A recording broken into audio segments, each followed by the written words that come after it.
యేసుక్రీస్తు ప్రభు అన్నటువంటి మాట, నేనే మార్గము సత్యము జీవము. యేసు ప్రభు దేవుని వాక్యము, రెండిటికి పోలికలు మనము చూస్తే దేవుని కుమారుడు అని యేసు ప్రభులు వారిని అంటే దేవుని వాక్యము అని దీన్ని అంటున్నాం. ప్రభు తండ్రి వద్ద నుండి వచ్చినట్లుగానే ఈ మాటలు కూడా తండ్రి వద్ద నుండి వచ్చినవి అని బైబిల్ చెప్తుంది. ప్రియమైన దేవుని బిడ్డలారా, దేవుని వాక్యమునకు చావు లేదు, యేసు ప్రభుకి మరణము లేదు. మృతుడనైతిని గాని యుగయుగములు సజీవుడనై ఉన్నాను. ఆకాశము గతించిన నా మాటల్లో పొల్లైనా గతించదు. దేవుని వాక్యమునకు యేసు ప్రభుకి, నా ప్రియ దేవుని బిడ్డలారా, చాలా అనేకమైనటువంటి పోలికలు ఉన్నాయి. కానీ దేవుని మాటల్లో మనము గమనించినప్పుడు, దేవుని వాక్యము మనతో మాట్లాడినప్పుడు, గడిచిన రాత్రి నేను మీకు తెలియజేశాను, అప్పుడు మనలో ఏం కలుగుతుంది? విశ్వాసము. ప్రియమైన దేవుని బిడ్డలారా, గడిచిన రాత్రి నేను మీకు తెలియజేశాను, దేవుని వాక్యమునకు ఉన్నంత శక్తి, దేవుని వాక్యమునకు ఉన్నంత గొప్పతనము ఈ సమస్త సృష్టిలో మరి దేనికి లేదు అని.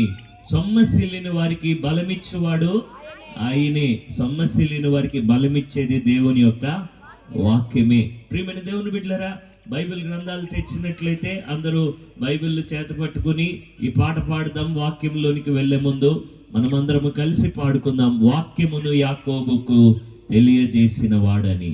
వచ్చా మీకు ఈ పాట? అందరము కలిసి పాడదామా? వాక్యమును యాకోబుకు తెలియజేసిన వాడని. బైబిల్ పైకెత్తి పాడదామా?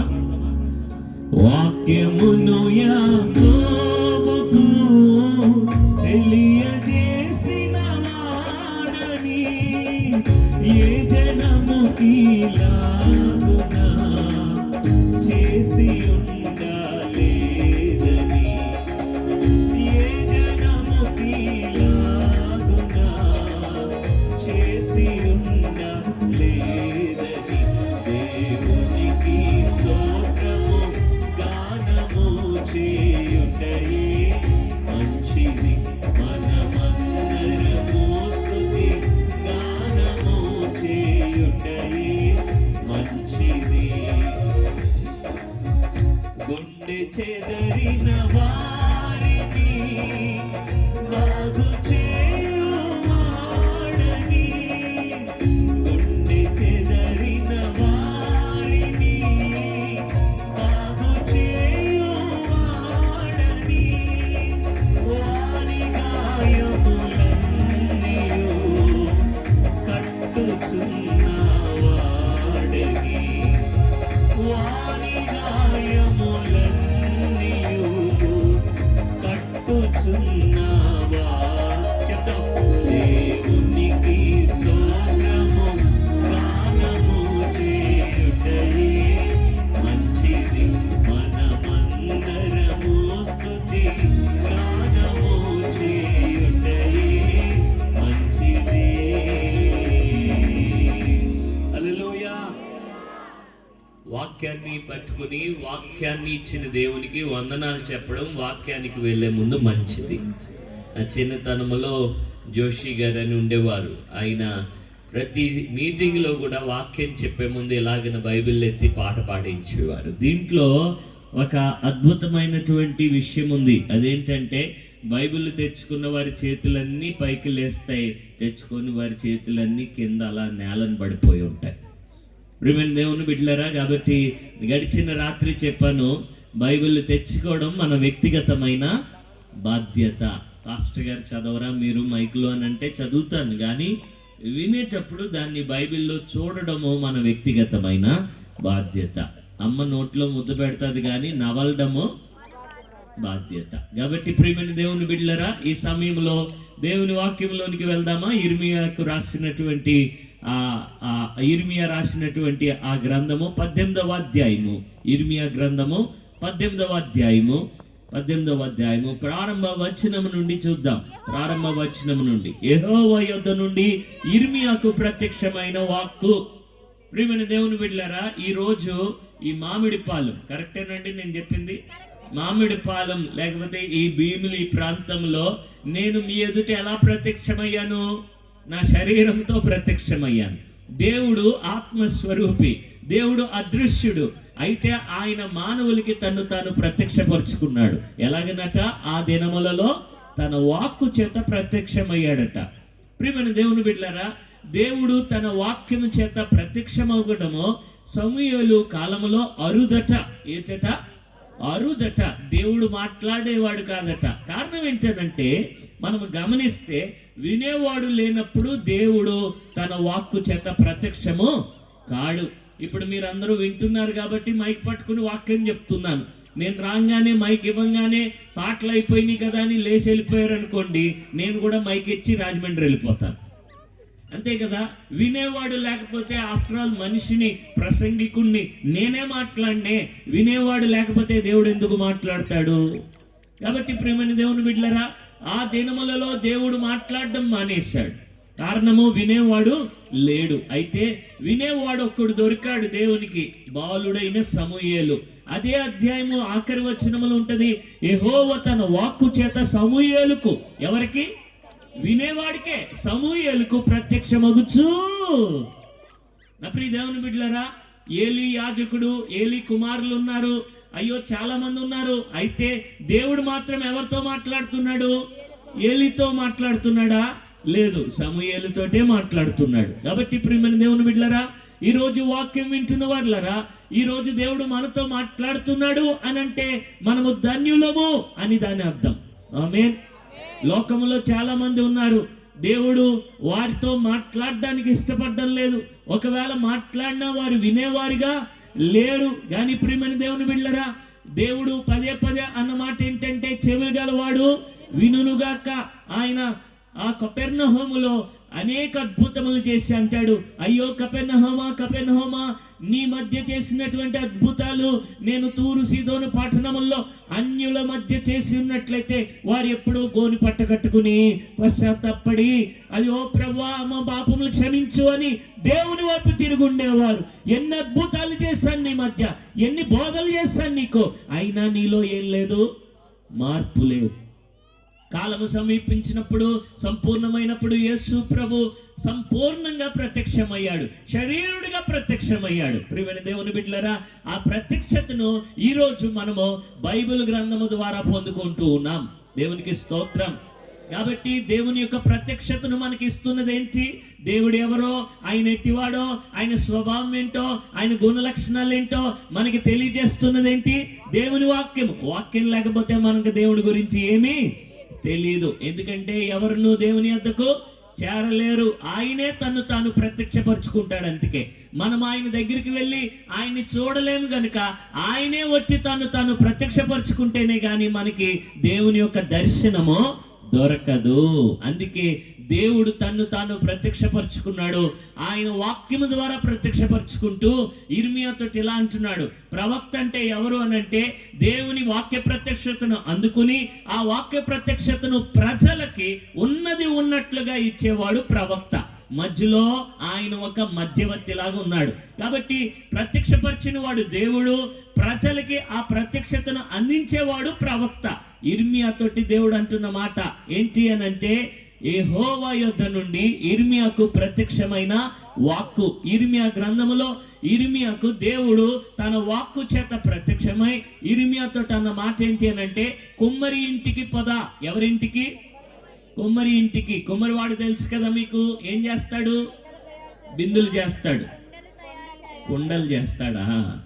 నా ప్రియ దేవుని బిడ్డలారా, ఇక్కడ ఉన్నవారు కాకుండా మిగిలిన వాళ్ళు గట్టిగా చప్పట్లు కొట్టండి ఒకసారి.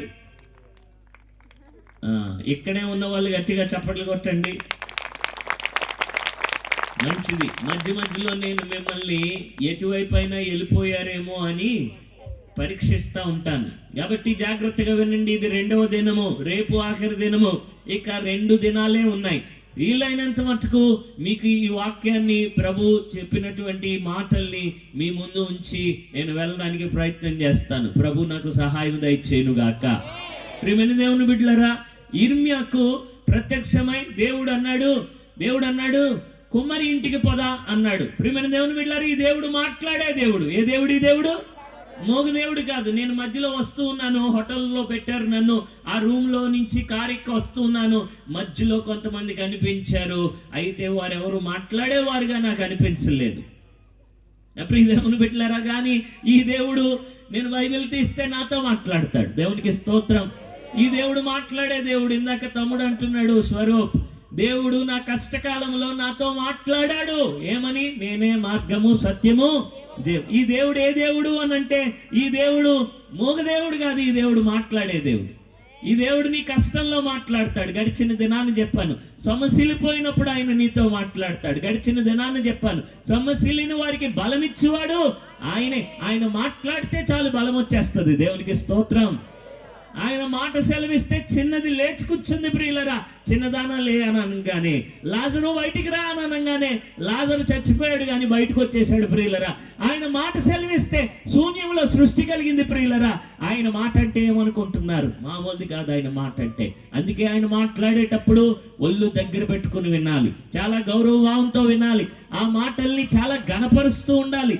ఆ మాటలు ఇచ్చినందుకు దేవునికి వందనాలు చెప్పాలి.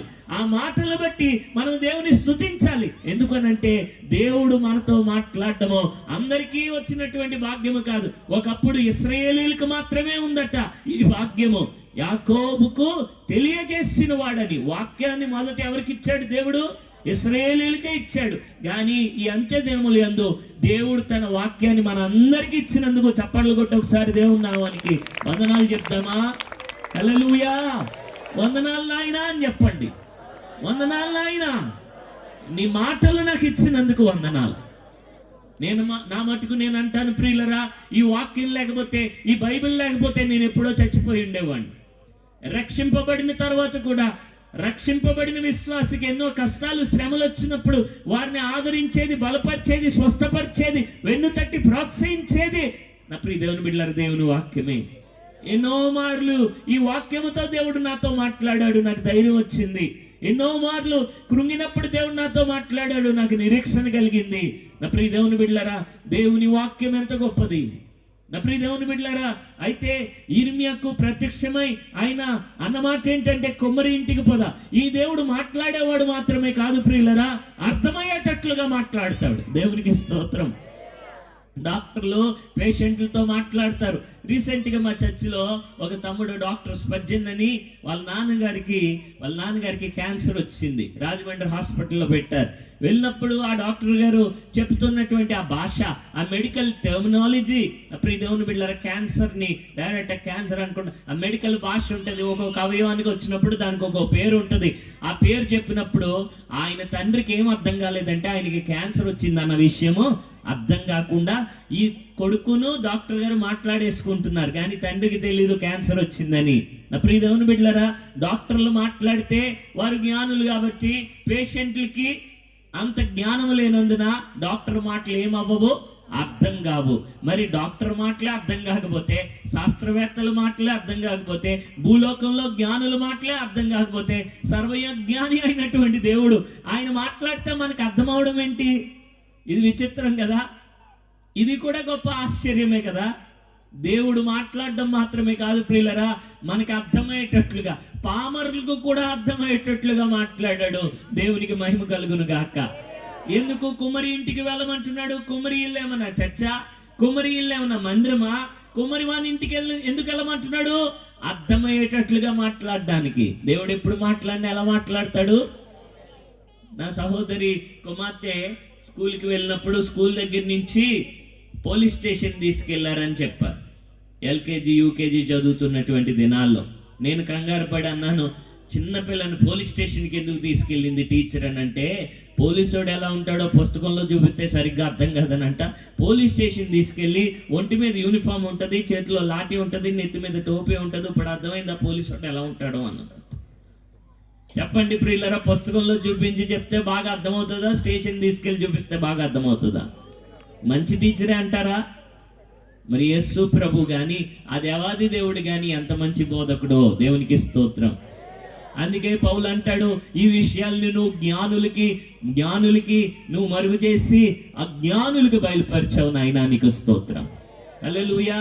సిలువ ఎవరికి అర్థం కాలేదు, జ్ఞానులకు అర్థం కాలేదు, కానీ పక్కన ఉన్న దొంగకి అర్థమైంది, దేవునికి స్తోత్రం. పరిసయ్యులు శాస్త్రులకు అర్థం కాలేదు, కానీ వారు మహాజ్ఞానులని వారు ఫీల్ అయిపోతూ ఉండేవారు. కానీ ఆ బైబిల్ పండితులకి అర్థం కాలేదు, కానీ పామరుడు దొంగ బతికాడు, చివరిలో సిలువ మీద ఎలాడుతున్న వాడికి అర్థమైంది ఏం చేయనంటే, యేసు ప్రభు రాజ్యంతో వస్తాడు, తప్పకుండా నన్ను రాజ్యంలోనికి అడిగితే చేర్చుకుంటాడు. దేవునికి స్తోత్రం. ప్రియమైన దేవుని బిడ్డలారా, దేవుడు బలహీనుల్ని ఎన్నుకున్నాడట బలవంతుల్ని హేళన చేయడానికి, అజ్ఞానుల్ని ఎన్నుకున్నాడంట జ్ఞానుల్ని హేళన చేయడానికి. కాబట్టి ప్రియమైన దేవుని బిడ్డలారా, దేవుని మాటలు మనకు అర్థమవుతున్నాయంటే మన జ్ఞానం ఎక్కువై కాదు, ఆయన కృప ఎక్కువై మన ఎడల. దేవునికి స్తోత్రం. కాబట్టి ప్రియులరా, కొమ్మరి ఇంటికి వెళ్ళాడు ఇర్మియా. వెళ్ళంగానే కొమ్మరి వాడు ఆ మట్టిని సారి మీద పెట్టి, తెలుసు కదా ఎలా చేస్తాడో, ఆ మట్టిని బాగా పిసుకుతాడు, ఆ మట్టిలో నీళ్లు పోస్తాడు, ఆ మట్టిని సారి మీద పెట్టి ఆ కొండను చేస్తూ ఉన్నాడు. కొండను చేస్తూ ఉంటే దేవుడు అన్నాడు, ఇర్మియా చూసావా అన్నాడు. చూశాను ప్రభు అన్నాడు. ఏం చూసావు అన్నాడు. అక్కడ వాక్యంలో ఉంది, ఒకసారి చదువుదాం. చూడండి. నీవు లేచి కుమ్మరి ఇంటికి పోము, అక్కడ నా మాటలు నీకు తెలియజేతును. నేను కుమ్మరి ఇంటికి వెళ్ళగా వాడు తన సారి మీద పని చేయుచుండెను. కుమ్మరి జిగటమంటితో చేయుచున్న కుండ వాని చేతిలో విడిపోగా ఆ జిగటమన్ను మరలా తీసుకుని కుమ్మరి తనకు యుక్తమైనట్టుగా దానితో మరొక కుండ చేశాను. ఇప్పుడు దేవుడు మాట్లాడుతున్నాడు. అంతటి యెహోవా వాక్కు ఇర్మియాకు ప్రత్యక్షమై ఎలాగూ సెలవిచ్చెను, ఇశ్రాయేలు వారులారా, అందరూ చెప్పండి, ఇశ్రాయేలు వారులారా తీసేసి మామిడిపాలెం వారులారా అని పెడతాం. ఓకేనా? వేరే ఊర్ల వారు కూడా ఉండుండొచ్చు, మీ ఊరి పేరు పెట్టేసుకోండి, లేకపోతే ఎందుకు వచ్చింది మీ ఇంటి పేరు పెట్టేసుకోండి, ఏ గొడవ ఉండదు. ఇక నా ప్రియ దేవుని బిడ్డలారా, అయితే మామిడిపాలెం వారులారా, ఈ కొమ్మరి మంటికి చేస్తున్నట్లుగా నేను చెయ్యలేనా? నేను నిన్నటి దినాన్ని చెప్పాను, నీకు తెలియదా, నువ్వు వినలేదా అంటే ఆయన నీ దగ్గర జవాబు అడగడానికి కాదు, నీకు తెలియజేయడానికి అడుగుతున్నాడు. దీన్ని రిటారికల్ క్వశ్చన్ అంటారని. ఇశ్రాయేలు వారులారా, ఈ కుమ్మరి మంటికి చేసినట్లుగా నేను మీకు చెయ్యలేనా అంటే దాని అర్థము చేయగలనో లేదో నీకే తెలుసు అని కాదు, చేయగలను కదా అని. ప్రియమైన దేవుని బిడ్డలారా, కుమ్మరి మంటికి ఇంతకీ ఏం చేస్తాడు? కుమ్మరి మట్టిని తీశాడు. మట్టి చూడండి, అందంగా ఉంటుందా ఉండదా? నా ప్రియ దేవుని బిడ్డలారా, ఫెయిర్ అండ్ లవ్లీ రాయండి, దానికి అందంగా తయారవుతుంది. నవ్వుతున్నారు. మట్టికి అందం ఎలా వస్తుంది? మంచి లక్సోపై ఉన్న రాసి చూడండి. నా ప్రియ దేవుని బిడ్డలారా, ఒక ఇంటికి వెళ్తే ఒక ఆవిడ కిందంతా మట్టిగా ఉందని చెప్పి తడిగుడ్డ పెట్టేస్తుందంట. ఎంత తడిగుడ్డ పెడుతుంటే అంత మట్టి వచ్చేస్తుందంట. ఏంటి ఇది, ఎంత పెట్టినా ఇంకా మట్టి వచ్చేస్తుందని చూస్తే అది ఎంతకి ఏంటంటే మట్టితో అలికిన నేల. నా ప్రియ దేవుని బిడ్డలారా, మట్టిని శుభ్రం చేయగలమా? మట్టిని అందంగా చేయగలమా? మట్టి అందవిహీనమైనది. కానీ కుమ్మరి వాడు ఏం చేస్తాడో తెలుసా? మిషన్తో కాదు, మంత్రమేసి కాదు. నా ప్రియ దేవుని బిడ్డలారా, ఫెయిర్ అండ్ లవ్లీ రాసి అంతకంటే కాదు, చేతులతో. దేంతోటి? ఆ చేతుల్లో ఏముందో అనిపిస్తుంది. ఎక్కడ నొక్కాలో అక్కడ నొక్కుతాడు, ఆ సారి మీదకి ఎక్కిస్తాడు, తిప్పుతాడు, ఎక్కడ వదలాలో అక్కడ వదులుతాడు, ఎక్కడ నొక్కాలో అక్కడ నొక్కుతాడు. అందవిహీనమైన బట్టికి అందాన్ని చేకూరుస్తాడు. అందవిహీనమైన దానికి అందం ఎక్కడి నుంచి వచ్చిందని ఆశ్చర్యపోవలసిన పరిస్థితి మంది. దానికి ఏం కలిపాడు? ఏం కలపలేదు. ఇంత కూర వండడానికి ఎన్ని కలుపుతారో దాంట్లో ఉప్పు వేస్తారు, కారం వేస్తారు, మసాలా వేస్తారు, అన్ని వేసినా బాగా రాలేదు కూర అంటారు చివరికి. నా ప్రియ దేవుని బిడ్డలారా, ఆ మట్టికి ఏం కలిపాడు? ఏమీ కలపలేదు. మట్టిని అందమైనదిగా తీసుకుని రావడము కుమ్మరి వానికి మాత్రమే సాధ్యమైంది. దేవుడు అంటున్నాడు, కుమ్మరి ఇంటికి వెళ్ళమన్నాడు. దేవుడు ఎక్కడికైనా వెళ్ళమన్నాడు అని అంటే దానికి ఒక కారణం ఉంటుంది. ఇంకా చాలా వృత్తుల వారు ఉన్నారు, కానీ దేవుడు ఇర్మియాని ఎక్కడికి వెళ్ళమన్నాడు? కుమ్మరి వాని ఇంటికి వెళ్ళమన్నాడు. ఏం చూపించడానికి వెళ్ళమన్నాడు? అందవిహీనమైన దాన్ని అందమైనదిగా చేస్తాడు కుమ్మరివాడు. రెండవది, మట్టి ఘనహీనమైనది కాళ్ళ కింద దొక్కుతాం మనము దాన్ని. అయితే అది పాత్ర అయిన తర్వాత నెత్తి మీదకి ఎక్కువ కూర్చుంటుంది. లేకపోతే ఫ్లవర్ వాజ్ అయిన తర్వాత షెల్ఫ్ లో పెడతాం, ఘనమైన స్థితిలో ఉంటుంది. ఘనహీనమైనదల్లా కుమ్మరివాడు దానికి ఏం తీసుకొచ్చేశాడు? ఘనతను తీసుకుని వచ్చేసాడు. ప్రియమైన దేవుని బిడ్డలారా, ఎక్కడి నుంచి తెచ్చాడు? ఎక్కడి నుంచి తెచ్చాడు? తన చేతుల నుంచే. దేవునికి స్తోత్రం. ప్రియమైన దేవుని బిడ్డలారా, మూడవది, మట్టికి ఏముండదంటే విలువ ఉండదు. అయితే అది పాత్ర అయిన తర్వాత డబ్బులు పెట్టుకుంటారు ప్రియులరా. ఆ మట్టి ముద్దను కొనమనండి, ఎవరు కొనరు. కానీ సారెక్కి అది పాత్ర అయిన తర్వాత దానిని డబ్బులు పెట్టుకుంటారు. విలువ లేని దాన్ని విలువైనదిగా, ఘనహీనమైన దాన్ని ఘనమైనదిగా, అందవిహీనమైన దాన్ని అందమైనదిగా చేసేవాడు కుమ్మరివాడైతే దేవుడు అంటున్నాడు, ఆ కుమ్మరివాణ్ణి చేసిన నేను ఆ మట్టికి చేసినట్లుగా నేను మీకు చెయ్యలేనా? ఆమేన్. అందవిహీనమైన జీవితాల్ని అందమైన జీవితాలుగా చేయగలిగిన వాడు యేసు ప్రభు. ఘనహీనమైపోయినటువంటి జీవితాల్ని ఘనమైనవిగా చేయగలిగిన వాడు యేసు ప్రభు. ఇక్కడ ఎవరైనా ఘనమైన వారు కూర్చున్నారంటే వారిని వెళ్ళి అడగండి, మీకు ఇంత ఘనత ఎక్కడి నుంచి వచ్చిందని అడగండి. క్రైస్తవులారా, యేసు ప్రభు ఇస్తే వచ్చింది మీకు. నా ప్రియ దేవుని బిడ్డలారా, ఒకప్పుడు మనము విలువ లేని వారము. అయితే ఎప్పుడైతే దేవుడు మనల్ని తన రక్తముతో, విలువైన రక్తముతో, వెండి బంగారముల కంటే అమూల్యమైన రక్తంతో కొన్నాడో, మనకి విలువ లేదు, కానీ ఆయన రక్తంతో కొనంగానే మనకి ఏమొచ్చేసింది? విలువ వచ్చేసింది. ప్రియమైన దేవుని బిడ్డలారా, చూడండి, ఇక్కడ ఈ ప్రాంతాన్ని కనుక నేను ఒక 50 కోట్లు కొన్నాను అనుకోండి, ఈ గ్రౌండ్కి ఎంత విలువ వచ్చేస్తుందో. ప్రియ దేవుని బిడ్డలారా, పనికిరాని వాడు, పనికిరానిది అనుకున్న వారినల్లా దేవుడు విలువైన వారి, ఘనమైన వారిగా, అందమైన వారిగా చేయగలిగిన వాడు నా దేవుడు. దేవునికి స్తోత్రం. ప్రియమైన దేవుని బిడ్డలారా, రాహాబు ఒక వేశ్య, యెరికో పట్టణంలో ఉంది, వేశ్య వృత్తిలో ఉంది.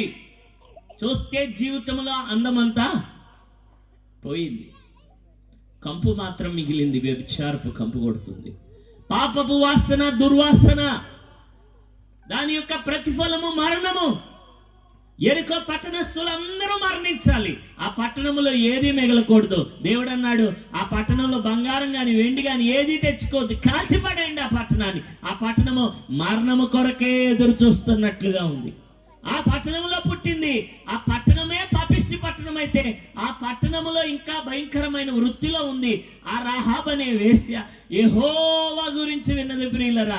ఆయనను గురించి విని సముద్రాలు పాలు చేసిన వాడు, మన్నాను కురిపించిన వాడు, ఆ దేవుడు గొప్ప దేవుడు, ఆ దేవుడే నిజమైన దేవుడు అని చెప్పి ఆయన విశ్వాసం ఉంచి, విశ్వాసం ఉంచి ఆయన చేతుల్లోకి తన జీవితాన్ని అప్పగించేసుకుంది. ప్రియమైన దేవుని బిడ్డలారా, నేను అప్పుడప్పుడు వెళ్తూ ఉంటాను మీటింగులకి వెళ్ళినప్పుడు. అప్పుడప్పుడు అంటే వెళ్తూ ఉంటానులేండి. వెళ్తూ ఉన్నప్పుడు ప్రియులరా, అప్పుడప్పుడు నాకు స్టేజ్ ఎక్కంగానే ఏమి ఇస్తారంటే బొకే ఇస్తారు చేతికి. అయితే బొకే ఇచ్చిన తర్వాత, నేను పుచ్చుకున్న తర్వాత, ఫోటో తీసిన తర్వాత మళ్ళీ ఆ బొకే వెనక్కి తీసుకుని వెళ్ళిపోరాళ్ళు. ఎందుకు వెళ్ళిపోరు అని అంటే అది నాకు ఇచ్చారు కాబట్టి. పూర్తిగా నా చేతులకి ఇచ్చేస్తారు ప్రియులరా. ఈరోజు నేను వాక్యంలో నుండి మీతో చెప్పేది ఒకటే, దయచేసి గమనించండి. దేవునికి మీ జీవితాల్ని సంపూర్ణంగా ఇచ్చేయండి.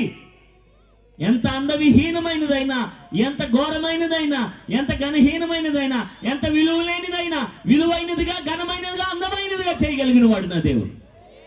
దేవునికి స్తోత్రం. ఆయన చేతులకి ఇవ్వకుండా చెయ్యమంటే ఆయన చేయడు.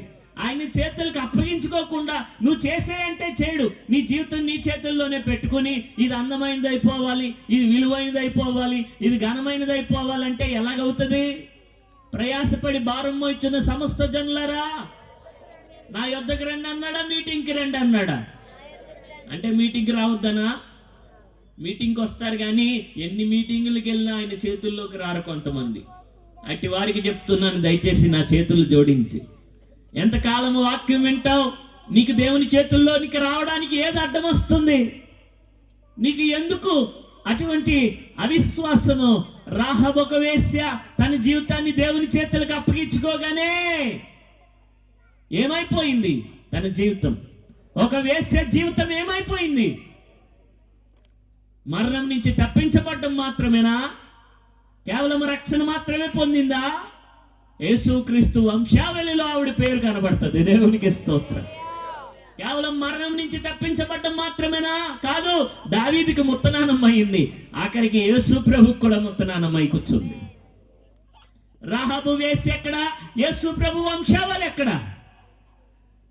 ఆది దేవుడు నరావతారిగా ఈ లోకానికి వస్తే రాహాబు వంశావళి, రాహాబులో నుంచి ఆ యేసుక్రీస్తు వంశావళిలో రాహాబు పేరు నుంచిన గొప్ప దేవుడు. దేవుడికి స్తోత్రం చెప్పండి. చెప్పలు కూడా దేవుడు నామహింబద్దమా.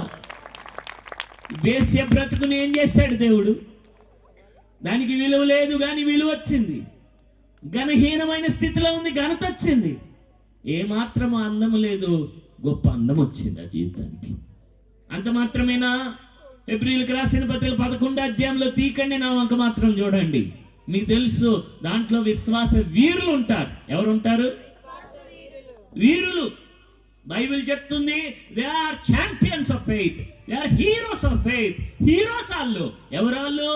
అబ్రహాము, సారా, మోషే, ఇస్సాకు, యాకోబు, యోసేపు, ఇలా చెప్పుకుంటూ పోతే పెద్ద లిస్ట్ ఉంది. వాళ్ళందరూ ఎవరట? విశ్వాసములో హీరోలట. హీరోలు సరసనకు వచ్చింది రాహాబెల్లి. దేవునికి స్తోత్రం చెప్పండి. హెబ్రీ పత్రిక 11వ అధ్యాయంలో రాహాబ్ పేరు కనబడుతుంది. ప్రియులరా, వేసి ఎక్కడ? విశ్వాస వీరుల జాబితా ఎక్కడ? నా దేవుడు గొప్ప దేవుడు. ఆయన చేతుల్లోనికి వస్తే నిన్ను హీరోగా చేస్తాడు. ఆమేన్. ఎక్కడ పుట్టినా, ఎవరికి పుట్టినా, కొంతమంది అంటారు నేను ఈ ఇంట్లో పుట్టకపోయి ఉంటే నేను ఎక్కడికో వెళ్ళిపోయి ఉండేవాడిని. నువ్వు ఎవరికి పుట్టాలో దేవుడికి తెలుసులే. నువ్వు ఎక్కడికో వెళ్ళేది ఏదో డబ్బున్న వాళ్ళకో, లేకపోతే చదువున్న వాళ్ళకో, ఉద్యోగాలు ఉన్న వాళ్ళకో పుడితే కాదు. నువ్వు ఎక్కడ పుట్టినా దేవుని చేతుల్లోకి వస్తే దేవుడు గొప్ప చేస్తాడు. నీకు దేవుడు ఘనతనిస్తాడు. నీకు దేవుడు అన్ననిస్తాడు. నీ జీవితానికి విలువనిస్తాడు. నువ్వు ఎవరివైనా, ఎక్కడ పుట్టినా, ఏమైపోయినా గాని, ఎంత ఘోర పాపినైనా యేసయ్య రక్షిస్తాడు. దేవునికి స్తోత్రం. ఆయన చేతుల్లోకి రండి. ఇంకా ఎవరైనా ఇచ్చామండి, ఆయనకి ఇచ్చేసామండి, ఆయనకే మా జీవితం అంతా ఇచ్చేసామండి అంటారు. ఆదివారం ఇస్తారు, మళ్ళీ మందిరంలోంచి బయటికి వెళ్ళేటప్పుడు మళ్ళీ మీ జీవితం మీరే చంకలో పెట్టుకుని తీసుకెళ్ళిపోతారు, బైబిల్ పట్టుకెళ్ళి తీసుకెళ్ళినట్లుగా. ఆదివారం ఇస్తారు, మరలా సోమవారం నుంచి మీ జీవితం మీ చేతుల్లోనే ఉంచుకుంటారు. అది కాదు నా ప్రియ దేవుని బిడ్డలారా. మేము వచ్చేటప్పుడు కారులో వచ్చాము. ఆ కారు ఏం చేసిందనంటే కారు నడిపేవాడి చేతుల్లోకి అప్పగిచ్చేసుకుంది. ఇంకా కారుని అలా తిప్పుతుంటే అలా తిరిగిపోతుంది. అది బ్రేక్ వేస్తుంటే ఆగిపోతుంది, యాక్సిలేటర్ వేస్తుంటే వెళ్ళిపోతుంది. స్పీడ్గా వెళ్ళేటట్లుగా యాక్సిలేటర్ ఎక్కువ వేస్తే స్పీడ్ వెళ్ళిపోతుంది, నెమ్మదిగా వేస్తే నెమ్మదిగానే వెళ్తుంది. ఆ కారు ఏం చేసింది? ఆ కారు ఏం చేస్తుంది? డ్రైవర్ చేతులకి పూర్తిగా లొంగిపోతుంది.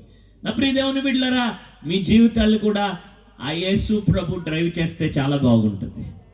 ఆమేన్. ఒక అమ్మాయిని తల్లి అడిగిందంట. అమ్మాయి తాగుతుంది. ఎంత ఘోరం చూడండి అమెరికాలో. అమ్మాయి తాగేసి ఇంటికి వచ్చింది, కారు నడుపుకుంటూ. ఇంటికి వస్తే తల్లి అన్నదట, ఒరే తల్లిగా, నీ బ్రతుకు మారాలని నేను ప్రార్థన చేస్తున్నాను. యేసయ్యకి నీ జీవితాన్ని అప్పగించుకోవే. నీ జీవితం నాశనం అవ్వకుండా, నరకానికి పోకుండా యేసు ప్రభు ఎంత ఘోర పాపినైనా రక్షిస్తాడు. ఎంత భయంకరమైన వ్యసనములో కూరిపోయినా ఆయన నీ జీవితాన్ని చాలా బంగారు జీవితంగా చేస్తాడు. యేసయ్యకి నీ జీవితాన్ని అప్పగించుకోమ్మా. నీ కార్లు ఎలాంటి తాగుబోతులను ఎక్కించుకునే కంటే యేసు ప్రభుని ఎక్కించుకుంటే, ఆయనకి అప్పగించుకుంటే నీ జీవితం మారిపోద్దురా అని అంటే, అమ్మ మాటలకి ఆమె అన్నదట, రెక్లెస్గా అన్నదట, కారులో చోటు లేదు కానీ డిక్కీలో చోటు ఉంది, నీ యేసయ్య కూర్చుంటాడేమో అడుగు అన్నదంట. ఎంత గర్వం మనుషులకి. ఆయన చేతుల్లోనికి రావడానికి నొప్పి ఏంటి మనకి చెప్పండి? డబ్బులు ఏమన్నాడా? ఏమన్నా బలులు అర్పించమంటున్నాడా? ఆయన ఏమంటున్నాడు? ఆయన చేతుల్లోకి రమ్మంటున్నాడు. పూర్తిగా జీవితాన్ని ఆయనకి ఇచ్చేయమంటున్నాడు. ఆయన ఇచ్చిన జీవితమే కానీ మనకి స్వతంత్రం ఇచ్చాడు కనుక ఆయనకి అప్పగిస్తే మరలా అద్భుతంగా ఆశీర్వదిస్తానన్నాడు. దేవునికి స్తోత్రం. ప్రియమైన దేవుని బిడ్డలారా, అమ్మాయి అలాగని కారు అక్కడి నుంచి వేసుకుని వెళ్ళిపోయింది. ప్రియులరా, యాక్సిడెంట్ అయింది. యాక్సిడెంట్ అయితే ఏమైంది? లోపల ఉన్న శరీర అవయవాలు ఎగిరిపడ్డాయి. అంత భయంకరమైన యాక్సిడెంట్ అయిందంట. నుజ్జు అయిపోయింది కూతురు. తల్లికి ఎంతో వేదన కదా, గుండె కోత కదా. ఇలాంటి వారిని బట్టి ఎంత చెప్పినా దేవుని మాట వినరు, దేవుని చేతుల్లోకి రారు. అయితే యాక్సిడెంట్ అయితే డిక్కీలో కోడిగుడ్డులకి బేట కూడా పడలేదని చెప్తున్నారంట అక్కడ. ఆశ్చర్యంగా అంత పెద్ద యాక్సిడెంట్ అయింది. శరీరాలన్నీ నుజ్జు అయిపోయినాయి. డిక్కీలో ఏంటండి, కోడిగుడ్లు కూడా ఒక బేట కూడా పగలలేదు, ఒక గుడ్డు కూడా పగలలేదు అని ఆశ్చర్యంగా చెప్పుకుంటున్నారంట. ఏమంది ఈ అమ్మాయి? కారులో ఖాళీ లేదు కానీ డిక్కీలో కూర్చుంటాడేమో అడుగుని యేసయ్యా. అమ్మా, నీ ఇంట్లో చోటిస్తే, అమ్మా నీ జీవితంలో చోటిస్తే, ఆయనకి నీ జీవితం అంతా ఇస్తే, ఆయన చేతుల్లోకి వస్తే నీకు భద్రత, నీకు కాపుదల, నీకు ఆశీర్వాదం, సమాధానం, ఆనందం, వాట్ నాట్ అండి. ఏమివ్వడండి? ఆయన చేతుల్లోకి వస్తే పేరిస్తాడు, పరపతిస్తాడు, సంపూర్ణ సమృద్ధి ఇస్తాడు, తృప్తి ఇస్తాడు, ఆనందం ఇస్తాడు, నిత్యజీవం ఇస్తాడు. ఏమివ్వడు ఆయన? తన కుమారునే అప్పగించడానికి వెనుతీగిన ఆయన తన కుమారునితో పాటు సమస్తము నీకెందుకు అప్పగించడు? కానీ ఆయన చేతులకి మనం ఏం చేయాలి చెప్పాలి? అందరూ ఇద్దామా? దేవునికి సంపూర్ణంగా ఇచ్చేద్దామా? ఈ రాత్రి పూర్తిగా ఇచ్చేద్దామా? ఒకసారి అబ్బి మాయర్ అనే దైవజనుడు తన స్నేహితులు ఇద్దరు, చార్ల్స్ స్టడ్, హడ్సన్ టైలర్, ఇద్దరు గొప్ప దైవజనులు. అబ్బి మాయర్ అంత గొప్ప దైవజనుడు కానప్పుడు, సాధారణమైన జీవితాన్ని జీవిస్తున్నప్పుడు చార్ల్స్ స్టడ్ని అడిగాడంట. ఏమనంటే, చార్ల్స్ స్టడ్ ఎవరో తెలుసా? ఇంగ్లాండ్ క్రికెట్ టీంలో మంచి ప్లేయర్. కానీ దేశం కోసం ఆడి పేరు సంపాదించడం కంటే ప్రభు కొరకు జీవించి గొప్ప కిరీటాన్ని పరలోకంలో పొందుకోవడమే మంచిది కదా అని అనుకున్నాడు, ఎంచుకున్నాడు, వదిలేసి వచ్చేసాడు. దేవుని సేవలో అద్భుతంగా వాడపడుతున్నాడు. సిటీ స్టడ్ని, హడ్సన్ టైలర్ని మీరు చూస్తారు, మిషనరీలకి ఎంత గొప్ప పరిచయం చేశారు. అయితే ఆ ఇద్దరిని కాకుండా సిటీ స్టడ్ని అడిగాడంట బిమ్మారు, ఒరే చిన్నప్పటి నుంచి మీతోటే పెరిగాను, ఒరే చిన్నప్పటి నుంచి నాతో కలిసే చదువుకున్నావు, నువ్వేంట్రా ఎలాగైపోయావు, నేను ఎందుకు ఇలాగే ఉండిపోయాను, నువ్వు ప్రార్థన చేస్తే ఎంతో గొప్ప ప్రభావం, అనేక మంది మారుతున్నారు నువ్వు వాక్యం చెప్తుంటే, నువ్వు ప్రార్థన చేస్తుంటే ఆశ్చర్యకార్యాలు, అద్భుత కార్యాలు దేవుడు జరిగిస్తున్నాడు. నీలో ఉన్నదేంటి, నాలో లేనిదేంటి? నీలో ఏదో ఉంది, ఏదో గొప్ప ప్రభావం నీలో నేను చూస్తున్నాను అన్నాడంట. అప్పుడు సిటీ స్టడ్ అన్నాడంట, చార్ల్స్ స్టడ్ అన్నాడంట, నాలో ఏదుందో నీలో ఏం లేదో చెప్పేస్తాను కానీ ఈరోజు తేల్చేస్తాను కానీ నిన్ను ఒక ప్రశ్న అడుగుతున్నాను, నాకు జవాబు చెప్పు. దేవునికి అంతా ఇచ్చావా అని అడిగాడట. ఏం అడిగాడంట? Have you given everything to God? దేవునికి అంతా ఇచ్చావా అని అడిగాడట. ఇలాంటి మాటలు నచ్చవు మనకి. దేవుడు అంతా ఇచ్చాడా నీకు అంటే అది బాగా వినబడుతుంది. దేవునికి నువ్వు అంతా ఇచ్చావా అంటే అది అసలు వినపడదు మనకి. నా ప్రియ దేవుని బిడ్డలారా గమనించండి, అవి మా వినిపించినట్లు. మా అమ్మమ్మ గారు చెవుడు అనమాట, ఆవిడికి 90 సంవత్సరాలు పైన బ్రతికింది. ఆవిడికి చెవుడు అంటే మామూలు చెవుడు కాదు. ఆవిడ కానీ ఇంట్లో ఉండి తలుపేసుకుందంటే మా పని అయిపోయింది ఇంకా, ఎందుకంటే ఏమీ వినపడవు ఇంకా. ఆవిడకి ఎప్పుడో దయదలిచి బుద్ధి పుట్టి తలుపు తీస్తే లోపలికి వెళ్ళడమే తప్ప. అయితే అంత చెవుడ ఆవిడికి వినాలనుకునేవి మాత్రం భలే వినిపించేవి, వినకూడదు అనుకునేవి మాత్రం చెవిలోకి వచ్చి చెవిలో నోరంతా దూచేసి గట్టి గట్టిగా అరిచి చెప్పిన ఏటో వినిపించడం లేదనేది. ఆవిడికి వినకూడదు అనుకుంటే ఏమని చెప్తాను? సింపుల్గా నా వినిపించట్లేదు అంటది. ఇందాక నుంచి ఇక్కడ కూర్చున్నారు, వింటున్నారు, కొంతమంది ఉంటారు చెవిటోడు ముందు అలాగనే ఉంటారు, ఎన్ని వాక్యాలు వింటున్నా సరే. అద్వి మాయర్ కూడా ఆ రోజు ఆ రాత్రి కూడా అలాగనే దేవుని మాట విననట్లుగా దాటేసేసి మాట మార్చేసాడట. ఏంటో అంటున్నావు, నాకు సరిగ్గా వినిపించడం లేదని టాపిక్ మార్చేసాడట. అప్పుడు ఏమైందో తెలుసా? ఆ రాత్రి దేవుడు మాట్లాడుతున్నాడంట.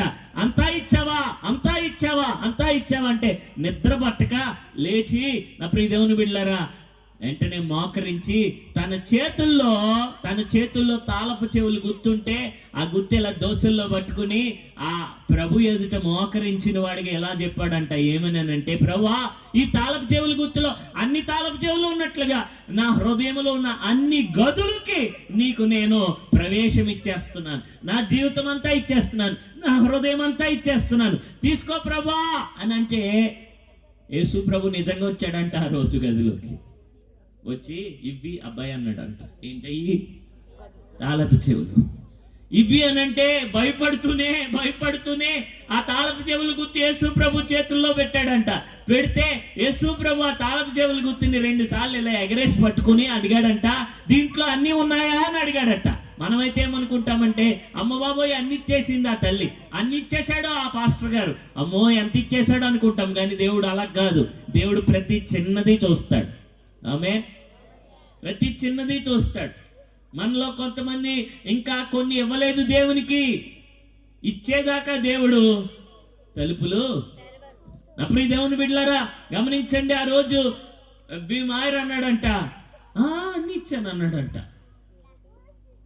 రెండోసారి అడిగాడంట, మరలా అదే మాటట. మూడోసారి అడిగాడట, మరలా అదే మాటట. అయితే ఆఖరిసారి అడిగిన తర్వాత యేసు ప్రభు ఆ తాళపు చెవులు గుర్తుని ముఖం మీద విసిరేసి ఎలా అన్నాడంట, నాకు అక్కర్లేదు, నువ్వు ఉంచుకో అన్నాడంట. ఈరోజు మన జీవితాలు సంపూర్ణంగా దేవుని చేతులకు అప్పగించుకోకపోతే దేవుడు అనే మాట అదే. యోధా తన జీవితాన్ని దేవుడికి సంపూర్ణంగా సమర్పించలేదు ప్రియులరా. దేవుని వాక్యంలో మీరు గమనించండి, దేవుడు ఎవరిని వాడుకున్నాడంటే సంపూర్ణంగా ఆయన చేతులకు అప్పగించుకున్న వారిని. ఆమేన్. దేవుని బిడ్డలారా, అప్పుడు అభిమాయి ఏడుస్తూ అన్నాడట, ప్రభువా ఈ క్షణము దాటిపోతే నా బ్రతుకు బస్ స్టాండే, ఇక ఇదిగో ఒక్కటి దాచాను నీ దగ్గర. ఏం చేశాడు? ఒక్కటి, అదే ఈ కుండ సారి మీద పెట్టి కుమ్మరివాడు పాత్రగా చేస్తుందంటే ఆ కుండ విడిపోయిందంట. ఎందుకో తెలుసా? దాచబడిన దోషం ఉంది దాంట్లో. ఏముంది? మనం ఇచ్చాము, దేవుని చేతుల్లోకి వచ్చింది, కుమ్మరివాని చేతుల్లోకి ఆ మట్టి వచ్చింది. ఆ మట్టి వచ్చింది కదా అని సారి మీదకి ఎక్కించి కుండం చేస్తుంటే ఏదో దాచింది మట్టి. అందుకే కొండ అవ్వకుండా ఏమైపోయింది? కూలిపోతుంది. చాలా మంది అనుకుంటారు ప్రియులరా, నా జీవితము ఇదిగో కొండ అవ్వాల్సింది, అందమైనది, ఘనమైనది, విలువైంది అవ్వాల్సింది కదా, ఆయన చేతుల్లోకి వచ్చాను కదా అని. కానీ ఏదైనా దాచబడింది ఉంటే దేవుడు చేస్తున్నా కూడా ఏమైపోతావు? అర్థమవుతుందా నేను చెప్తున్న మాట? దోషము చేతుల్లో ఉందా, సారిలో ఉందా, మట్టిలో ఉందా? ఆ కొండ ఎందుకు విడిపోయింది? చదువుతారా మాటలు? ఒకసారి చదువుదాం చూడండి. ఆ కుమ్మరివాడు ఆ మట్టిని సారి మీదకి ఎక్కించి పని చేయుచుండెను. కుమ్మరి జిగట మంటితో చేయుచున్న కుండ వాని చేతుల్లో ఏమైపోయింది? విడిపోగా ఆ జిగటమన్ను మరలా తీసుకుని దేవునికి స్తోత్రం విసిరేయలేదు.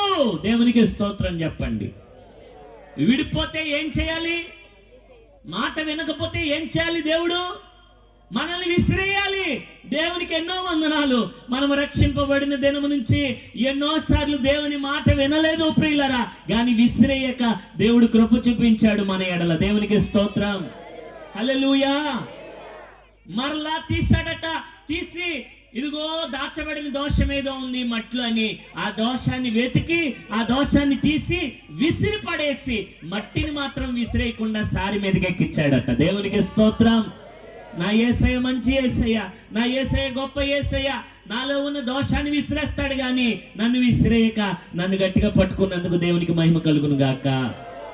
ప్రియమైన దేవుని బిడ్డలారా, దావీదు పాపం చేశాడు. దావీదు దేవునికి వ్యతిరేకంగా దోషం చేశాడు. దావీదు అతిక్రమము చేశాడు.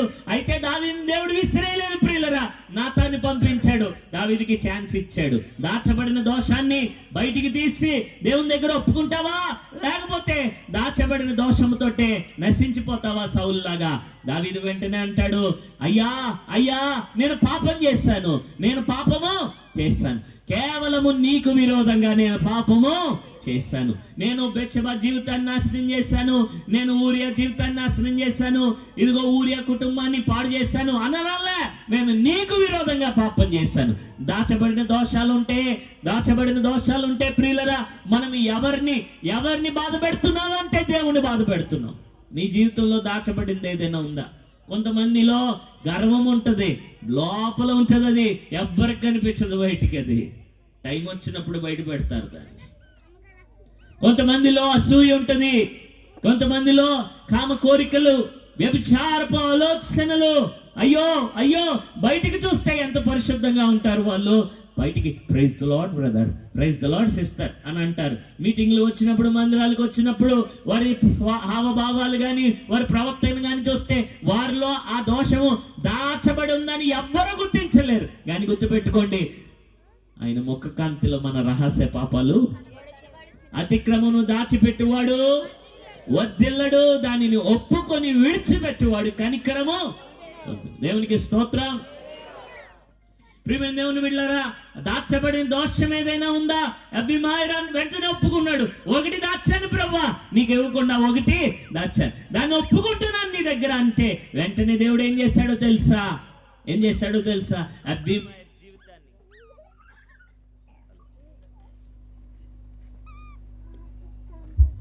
అది వచ్చే ఈ మైక్ చూడండి, ఇది పని చేయట్లేదు, ఆఫ్ అయింది. అభిమాయర్ జీవితాన్ని కొంచెం వాల్యూమ్ పెట్టరా దీనికి కొంచెం, ఆయన ఎక్కడున్నా సరే.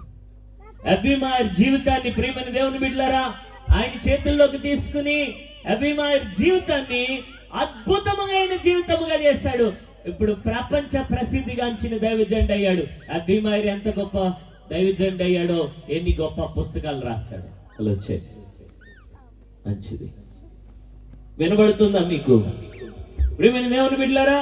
కాబట్టి ఆయన చేతుల్లోనికి రండి. దేవునికి స్తోత్రం. ఎలాగునా ఇచ్చేశానండి, ఆయనకే ఇచ్చేశాను జీవితాన్ని అని అనకండి.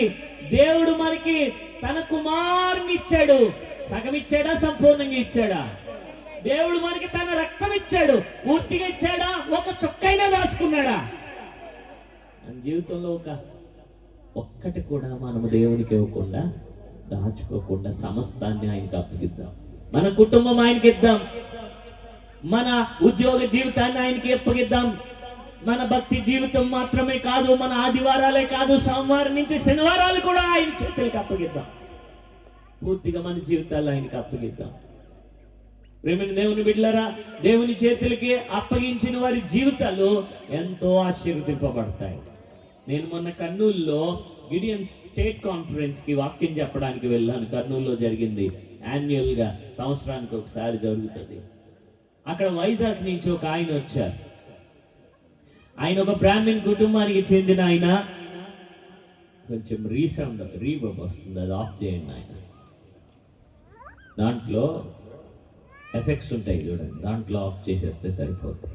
FX అని ఉంటుంది, అది ఏ మిక్సరో నాకు తెలియదు. కానీ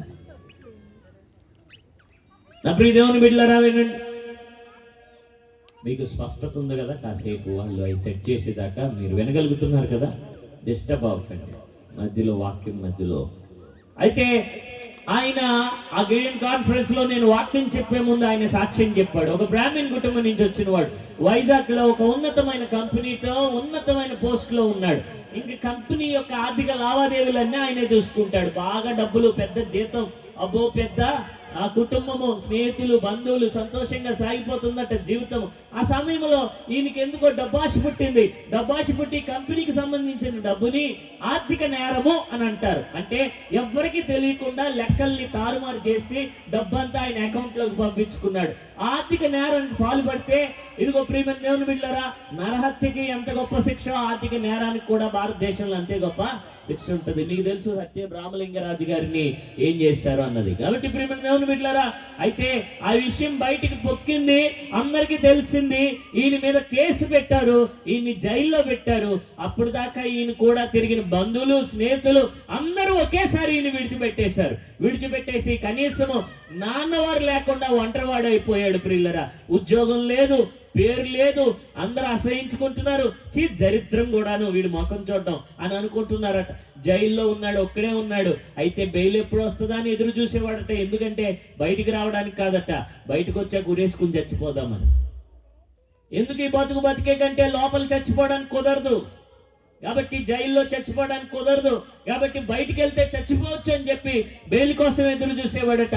అంత దౌర్భాగ్యపు స్థితిలోనికి, అంత భయంకరమైన స్థితిలోనికి వెళ్ళిపోతే ఒకసారి ఈ బైబిల్స్ పని చేపెట్టే గిడియన్స్ వారు ఈ బైబిల్ ఇచ్చారట ఆ చెరసాల్లో ఉన్న ఖైదీలకి. ఆ బైబిల్ కొత్త నిబంధన తీసి చదువుతున్నాడు. కొన్ని విషయాలు ఏమీ అర్థంగా, కానీ చివరి వాక్యాలు తీశాడు. దాంట్లో ఇదిగో మనం అందరము పాపం చేసి దేవుడు అనుగ్రహించే మహిమను, నువ్వని లేదు, నేనని లేదు, ఏ భేదం లేదు, అందరూ పాపం చేసిన వారే అన్నటువంటి మాట అర్థమైంది ఆయన. తర్వాత ఇదిగో పాపం మనం పోగొట్టుకోలేము, పాపం యొక్క జీతము మరణము. కానీ దేవుని యొక్క కృప ద్వారా మనము ఆ పాపము నుంచి, పాప శాపము నుండి, శిక్ష నుంచి విడుదల పొందగలము. మన పాపముల కొరకు శిక్ష అనుభవించడానికి యేసు ప్రభు వచ్చాడు. మన పాపములు మనం ఒప్పుకొని ఎడల ఆయన నమ్మదగిన వాడు, నీతిమంతుడు గనుక ఆయన మన పాపములు క్షమించి సమస్త దుర్నీతి నుండి మన పవిత్రులుగా చేస్తాడు అన్నటువంటి ఈ వచనాలన్నీ చదివాడు. కొంచెం లైట్ గా అర్థమైనట్లు అర్థమైంది, కానీ దాని యొక్క సంపూర్ణమైన అర్థం ఏంటో ఆయనకి అర్థం కాలేదు.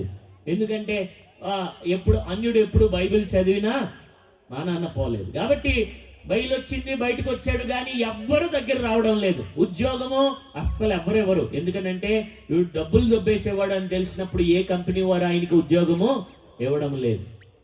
కాబట్టి ప్రియమైన దేవుని బిడ్డలారా, ఆయన అలాగనే ఉంటే, కృంగిపోయి ఉంటే, బాధలో ఉంటే ఒకనొక దినాన ఓ స్నేహితుడు వచ్చి ప్రార్థనకు వస్తావురా అని చెప్పి తీసుకుని వెళ్ళాడంట. అప్పుడు దాకా క్రైస్తవుల్ని చిన్న చూపు చూసేవాడు, ఎక్కడికో దిక్కులే, జీవితం పాడైపోయిన తర్వాత ఇంకెక్కడికైతే ఏంటి అనుకున్నాడు ఏమో. ఆయన చెప్పాడు, ఆ ప్రార్థనకు వెళ్తే ఏ వాక్యం అయితే చదివాడో అదే వాక్యాన్ని వివరిస్తున్నాడట అక్కడ దైవజనుడు. యేసు ప్రభు నీ పాప శిక్షణ అనుభవించాడు సిలువలో, ఆయన నీకు విడుదలిస్తాడు, నీకు సంపూర్ణ విముక్తిని ఇస్తాడు, నీ జీవితాన్ని బాగు చేస్తాడు అని అంటే ఆ రోజు విశ్వాసం కలిగింది. వినుట వలన ఏం కలుగుతుంది? విశ్వాసం కలిగింది. యేసును తన జీవితాన్ని అప్పగించుకున్నాడు. జరిగింది ఏంటి అని అంటే ప్రియమైన దేవుని బిడ్డలారా, అతడు ఆ ప్రార్థనలో తన హృదయము దేవునికి అప్పగించగా మారుమనసు అనుభవంలోనికి నా ప్రియ దేవుని బిడ్డ రావడం మొదలైంది. ఒక సంఘానికి వెళ్ళడం మొదలు పెట్టాడు. ఓ పాస్టర్ గారి దగ్గర వాక్యం నేర్చుకోవడం మొదలు పెట్టాడు. నెమ్మదిగా, ఆయన పేరు గంగాధర్ అనుకుంటా, ఇంకా వైజాగ్ లోనే. నెమ్మదిగా ఏం జరిగింది అని అంటే ఎవరో కంపెనీ వారు ఆయనకి చిన్నపాటి ఉద్యోగం ఇచ్చారు. ఇప్పుడు ఆ కంపెనీ పెద్దదైపోయింది. ఆ కంపెనీలో ఈయన పెద్ద ఉద్యోగానికి వెళ్ళిపోయాడు. నా ప్రియ దేవుని బిడ్డలారా, ఒకప్పుడు చేదరించుకున్న వాళ్ళందరూ మళ్ళీ దగ్గరికి వచ్చారు. అయితే ప్రియమైన దేవుని బిడ్డలారా, యేసు ప్రభుకి తన జీవితాన్ని అప్పగించగా తన జీవితం ఇలా మారిందని తెలుసుకున్నాడు. యేసుని హత్తుకుని జీవిస్తుండగా కేసు ఫైనల్ జడ్జిమెంట్కి వచ్చిందంట. కేసు ఎక్కడికి వచ్చింది? అంతిమ తీర్పు. ఇక అంతిమ తీర్పు అంటే అంతటితో ఆ కేసు ఏదో తాడోపేడో తేలిపోవాలి. అయితే అప్పుడు ఏం జరిగింది అని అంటే ఆ బోన్ లో నిలబడ్డాడు. జడ్జి గారు అడిగారట, ఏమయ్యా ఈ నేరం చేసింది నువ్వేనా అని అడిగితే ఆయన చెప్పాడంట, నేనే చేశానయ్యా అని అన్నాడంట. జడ్జి గారు అన్నాడంట, ఎక్కడ జడ్జి గారు అలా అండు, నీకు మతుండి మాట్లాడుతున్నావు, మతి లేకుండా మాట్లాడుతున్నావు, నాకు అర్థం కావట్లేదు. అలా ఒప్పుకుంటే నేను నీకు చాలా సంవత్సరాలు జైలు శిక్ష విధించాలి, కొన్ని లక్షలు జరిమానా విధించాలి. అలా ఒప్పుకోకూడదురా బాబు, వెళ్ళి 5 నిమిషాలు ఆలోచించుకుంటారా అన్నాడంటే ఏ జడ్జి గారైనా అలా చెప్తాడా? కానీ కోర్టుకు వచ్చే ముందే ప్రార్థన చేసుకుని ఇలా అనుకున్నాడట, నేను క్రైస్తవుణ్ణి, నేను అబద్ధం ఆడకూడదు, నేను మారిన వాడిని, నేను ప్రభు మార్గంలో నడుస్తున్న వాడిని, ఇక దేవునికి అంతా అప్పగించాను కాబట్టి ఆయనే చూసుకుంటాడు అనుకున్నాడు. నేను యేసు ప్రభులాగే జీవిస్తాను, మిగిలినంతా ఆయనకి అప్పగిస్తాను, ఆయన చూసుకుంటాడు అనుకున్నాడట. చూడండి క్రైస్తవులరా, మీరు కంగారు పడకండి, మీరు సమస్యలను పరిష్కరించడానికి మీరు పరుగులు పెట్టకండి, మీరు ఆయనకి చెప్పినట్లుగా జీవించండి, అంతా ఆయనకి అప్పగించండి, ఆయనే అన్ని చక్కబెడతాడు, ఆయనే అన్ని సమకూరుస్తాడు. దేవునికి స్తోత్రం. ప్రియమైన దేవుని బిడ్డలారా, మరలా 5 నిమిషాల తర్వాత బోన్లో నిలబడి జడ్జి గారు అడిగితే అదే జవాబు, ఇది ఎక్కడ వాడురా నువ్వు, నేను ఇప్పుడు దాకా ఇంతకాలం నా సర్వీస్లో నీలాంటి చూడలేదు అని చెప్పి జడ్జి గారు జాలిపడట 5,000 జరిమానా వేసారంట. ఎంత? అయితే ఈయన కంగారుగా వెళ్ళాడేమో కోర్టుకి. 5,000 జరిమానా వేస్తే జేబులో 5,000 లేవట. కోర్టు టైం అయిపోతుంది. ఆ రోజు ఆ కోర్టు టైం అయిపోతే మరుసటి రోజు ఆ లోపల కట్టకపోతే మరుసటి రోజు జైల్లో పెట్టాలి. కట్టిన తర్వాత 5,000. ఆ పోలీస్ ఆయన అన్నాడంట, ఆ కేసు ఇన్వెస్టిగేషన్ చేసిన పోలీస్ ఆయన అన్నాడంట, సిఐ అన్నాడంట, నీ దగ్గర లేవని నాకు అర్థమైంది, నేను ఏటీఎంకి వెళ్ళి 5,000 తెచ్చాను మీకోసం, ఈ 5,000 మీరు కట్టేయండి, తర్వాత ఇవ్వండి అన్నాడంట. సంతకం పెట్టేయండి, కోర్టు టైం అయిపోతుంది, టైం లోపల కట్టకపోతే మళ్ళీ నిన్ను తీసుకెళ్ళి నేను ఎక్కడ పెట్టాలి? జైల్లో పెట్టాలి. అది నాకు ఇష్టం లేదు, ఎందుకంటే నీలాంటి మంచోడిని జైల్లో పెట్టడం నాకు మనసు ఒప్పడం లేదు అని అంటే 5,000 తీసి కట్టేసి సంతకం పెడుతుంటే పోలీస్ ఆయన అడిగాడంట, మతం తీసుకున్నారా అన్నాడంట. మెల్లగా ఏం తీసుకున్నారా? ఆయన భాషలో ఆ మాట యొక్క అర్థం ఏంటి? ఆయన భాషలో ఆ మాట యొక్క అర్థం ఏంటి? మీకు అర్థమైంది కదా? మనల్ని ప్రజలు చూసినప్పుడు ఆ మాట అనాలి, అప్పుడే మన జీవితం సంపూర్ణంగా దేవునికి ఇచ్చినట్టు. మనల్ని అన్యులు చూసినప్పుడు, మనల్ని క్రైస్తవేతరులు చూసినప్పుడు, ఇదిగో దేవుణ్ణి నమ్ముకున్నావా నువ్వు అని అంటే నీ జీవితం అంతా దేవుని చేతులకి ఇచ్చేసినట్టే. ఓ చెట్టు ఫలాన్ని బట్టి ఆ చెట్టు ఎటువంటిదో చెప్పొచ్చు. మారు మనసునకు తగిన ఫలము ఫలించుడి. అందరూ చెప్తారా? మారు మనసునకు తగిన ఫలము ఫలించుడి, ఫలించుడి. ప్రియమైన దేవుని బిడ్డలారా, యేసు ప్రభు కోరుతున్నది అదే. నీ యొక్క ప్రభావం చుట్టూ ఉన్న మీద పడాలి. నువ్వు యేసు నమ్ముకున్నావని యేసు ప్రభు నీలో ఉన్నాడని ఇతరులకి తెలియజేయాలి. ఆమేన్, ఆమేన్. ప్రియమైన దేవుని బిడ్డలారా, దేవుని వాక్యంలో మనము ముందుకు వెళ్దాం. ఇశ్రాయేలీయులతోటి దేవుడు చెప్పాడు, పాడైపోయింది మీ జీవితము, కానీ నా చేతుల్లోకి వస్తే నేను మరలా ఏం చేయలేను, బంగారు జీవితంగా చేయలేనా, అందమైనదిగా, ఘనమైనదిగా, విలువైనదిగా నేను చేయలేనా? జాగ్రత్త గమనించండి. దేవుని చేతుల్లోకి వస్తే శక్తి కలిగిన జీవితం అవుతుంది. అయితే పశ్చాత్తాపడితే, ప్రభు దగ్గర మన పాపం ఒప్పుకొని ప్రతి దాచబడిన దోషాన్ని ఆయన దగ్గర విప్పుకొని ఆయనకు అప్పగించుకుంటే, ప్రియమైన దేవుని బిడ్డలారా, అది పునర్నిర్మింపబడిన జీవితం అవుతుంది. హల్లెలూయా. కాబట్టి ప్రియమైన దేవుని బిడ్డలారా, మనం ఎవ్వరము సంపూర్ణులము కాదు. దేవుని దగ్గర ఎటువంటి దాచబడిన దోషాలు లేకుండా దేవుని దగ్గర ఈ రాత్రి ఒప్పుకొని ఆయనకు అప్పగించుకుందాం సంపూర్ణంగా. ఆమేన్. ఇంకా చెప్పమంటారా, ముగించేయమంటారా? చెప్పమంటే చెప్తాను, ముగించిన ఆయన అని అంటే ఇంకా ముగిస్తాను. ముగించిన ఆయన అన్నవాళ్ళు కాకుండా చెప్పండి అన్నవాళ్ళు చప్పట్లు కొట్టండి. ఎందుకు కొట్టారా బాబు? ఎలా అన్నవాళ్ళు చప్పట్లు కొట్టండి. ఇప్పుడు ప్రియమైన దేవుని బిడ్డలారా, వింటానంటే చెప్తాను. ఇంకా ఉంది పాత్ర గురించి. ఇప్పుడు ఏమైంది ఈ పాత్ర? అందమైన పాత్ర. అయితే ఈ పాత్ర గురించి పౌలు తిమోతికి రాసినటువంటి 2వ పత్రికలు ఎలా అంటున్నాడు? గొప్ప ఇంటిలో వెండివి, బంగారువి, కర్రవి మాత్రమే కాక మంటి పాత్రలు కూడా ఉంటాయి. ఆ గొప్ప ఇల్లు ఎవరో చెప్పనా? సహోదర సహోదరి, సార్వత్రిక క్రైస్తవ సంఘం. ఎవరు గొప్ప ఇల్లు? దేవుని చేతుల్లోకి వచ్చిన వారందరినీ దేవుడు ఏం చేస్తాడు? పాత్రలుగా చేసి సంఘంలో పెడతాడు. అయితే కొంతమంది ఆస్ట్రేలియా పాత్రలు ఉంటారు, కొంతమంది అమలాపురం పాత్రలు ఉంటారు. దీంట్లో అందుకే రకాలు బంగారము, వెండి, మట్టివి, కర్రవి అన్నీ ఉంటాయి. అన్ని జాతుల వారు ఉంటారు, అన్ని అన్ని అన్ని మతాల నుంచి వచ్చిన వారు ఉంటారు, అన్ని కులాల నుంచి వచ్చిన వారు ఉంటారు. సార్వత్రిక క్రైస్తవ సంఘము. అందుకే ఇంటి పేరేంటి? గొప్ప ఇల్లు. దేవునికి స్తోత్రం. ఈ గొప్ప ఇల్లు కట్టింది ఎవరు? యేసు ప్రభు. ఈ గొప్ప ఇంటిలో పాత్రలు ఎవరు? విశ్వాసులు. అయితే రకరకాల పాత్రలు వచ్చి చేరతాయి. చదువుకున్నవి కొన్ని, చదువు లేనివి కొన్ని. ఎవరు ఏదైనా గాని, ఏ రకమైనా గాని, ప్రభు రాకడ సమయానికి 2 గుంపులట.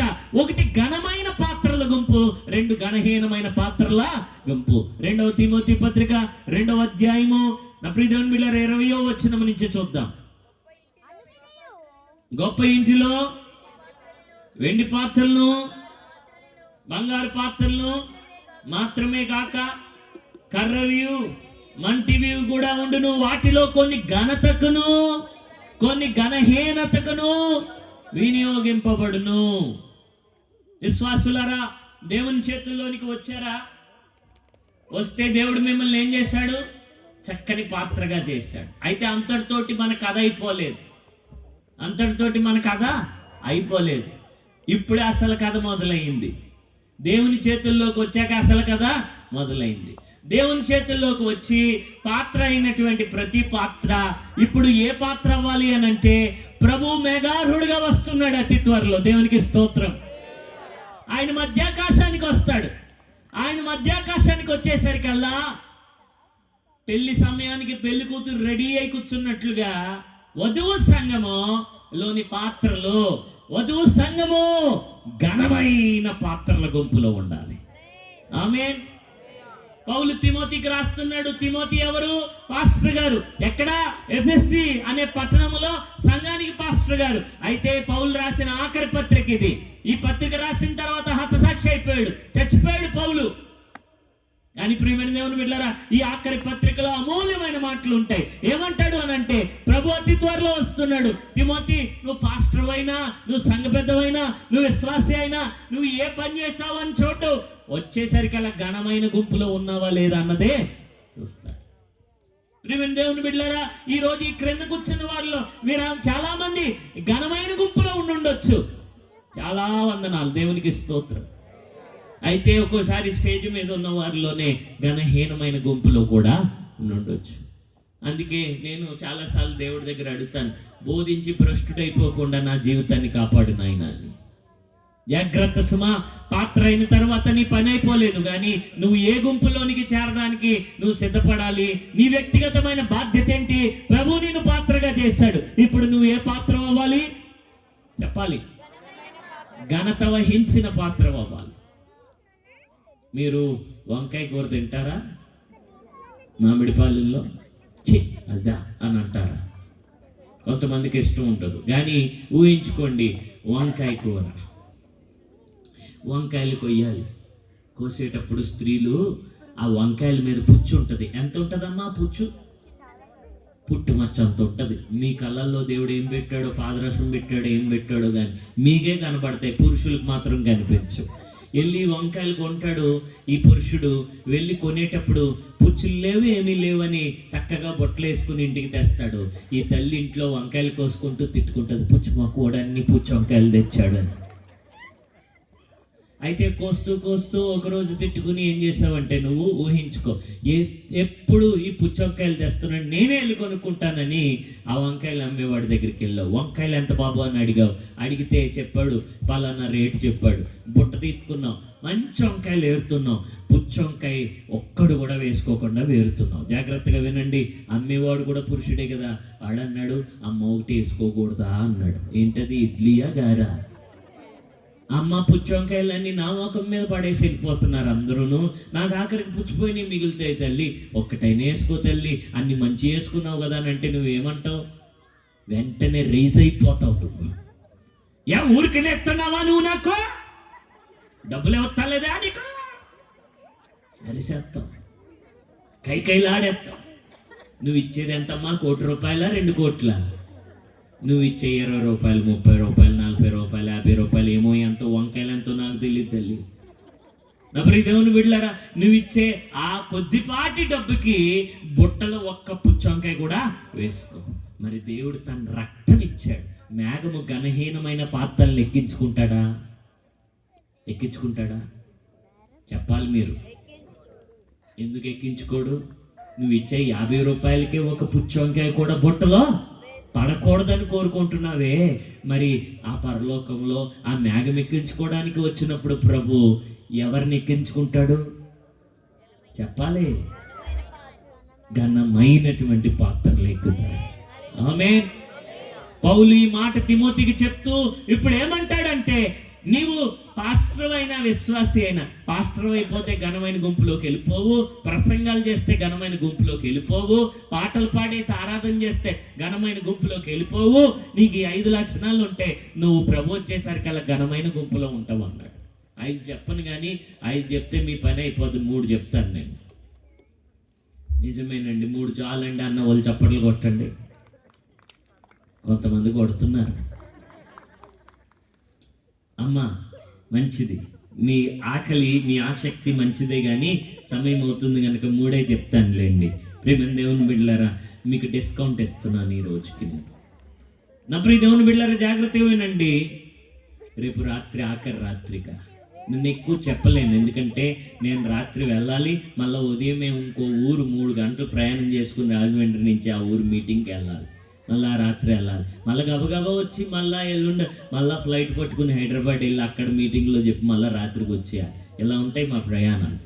ప్రియమైన దేవుని బిడ్డలారా, అయితే నేను చెప్పే మాటలు శ్రద్ధగా వినండి. ఈ రాత్రి మీలో ఏ ఒక్కరూ మేఘమెక్కకుండా మిగిలిపోకూడదు అన్నది నా ఆశ. మీరింత ఆసక్తితో మీటింగ్కి వచ్చారు, వాక్యం వింటున్నారు.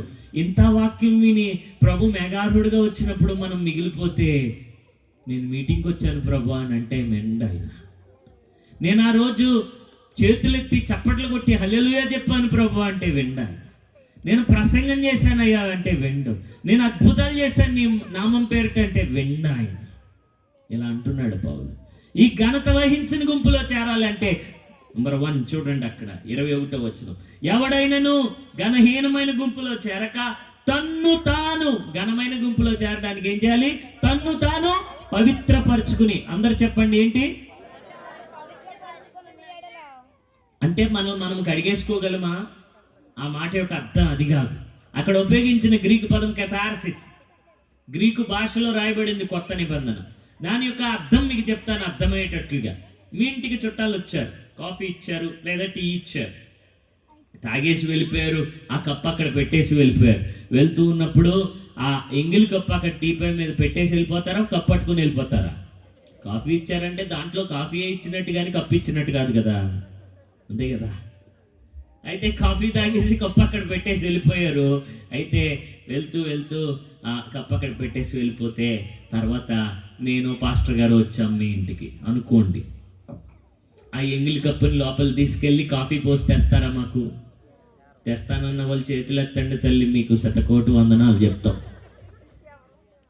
నా ప్రియ దేవుని బిడ్డలారా, అయితే మామిడి పాలు వాళ్ళకి మరి నీళ్లు ఆదా అవడానికి, పని సులువు అవడానికి నేను మంచి సలహా రాజమండ్రి నుంచి ఇస్తున్నాను. వినండి, జాగ్రత్తగా వినండి. సగం గడగండి, ఎవడు చూసి వచ్చాడు కాఫీ పోసాక.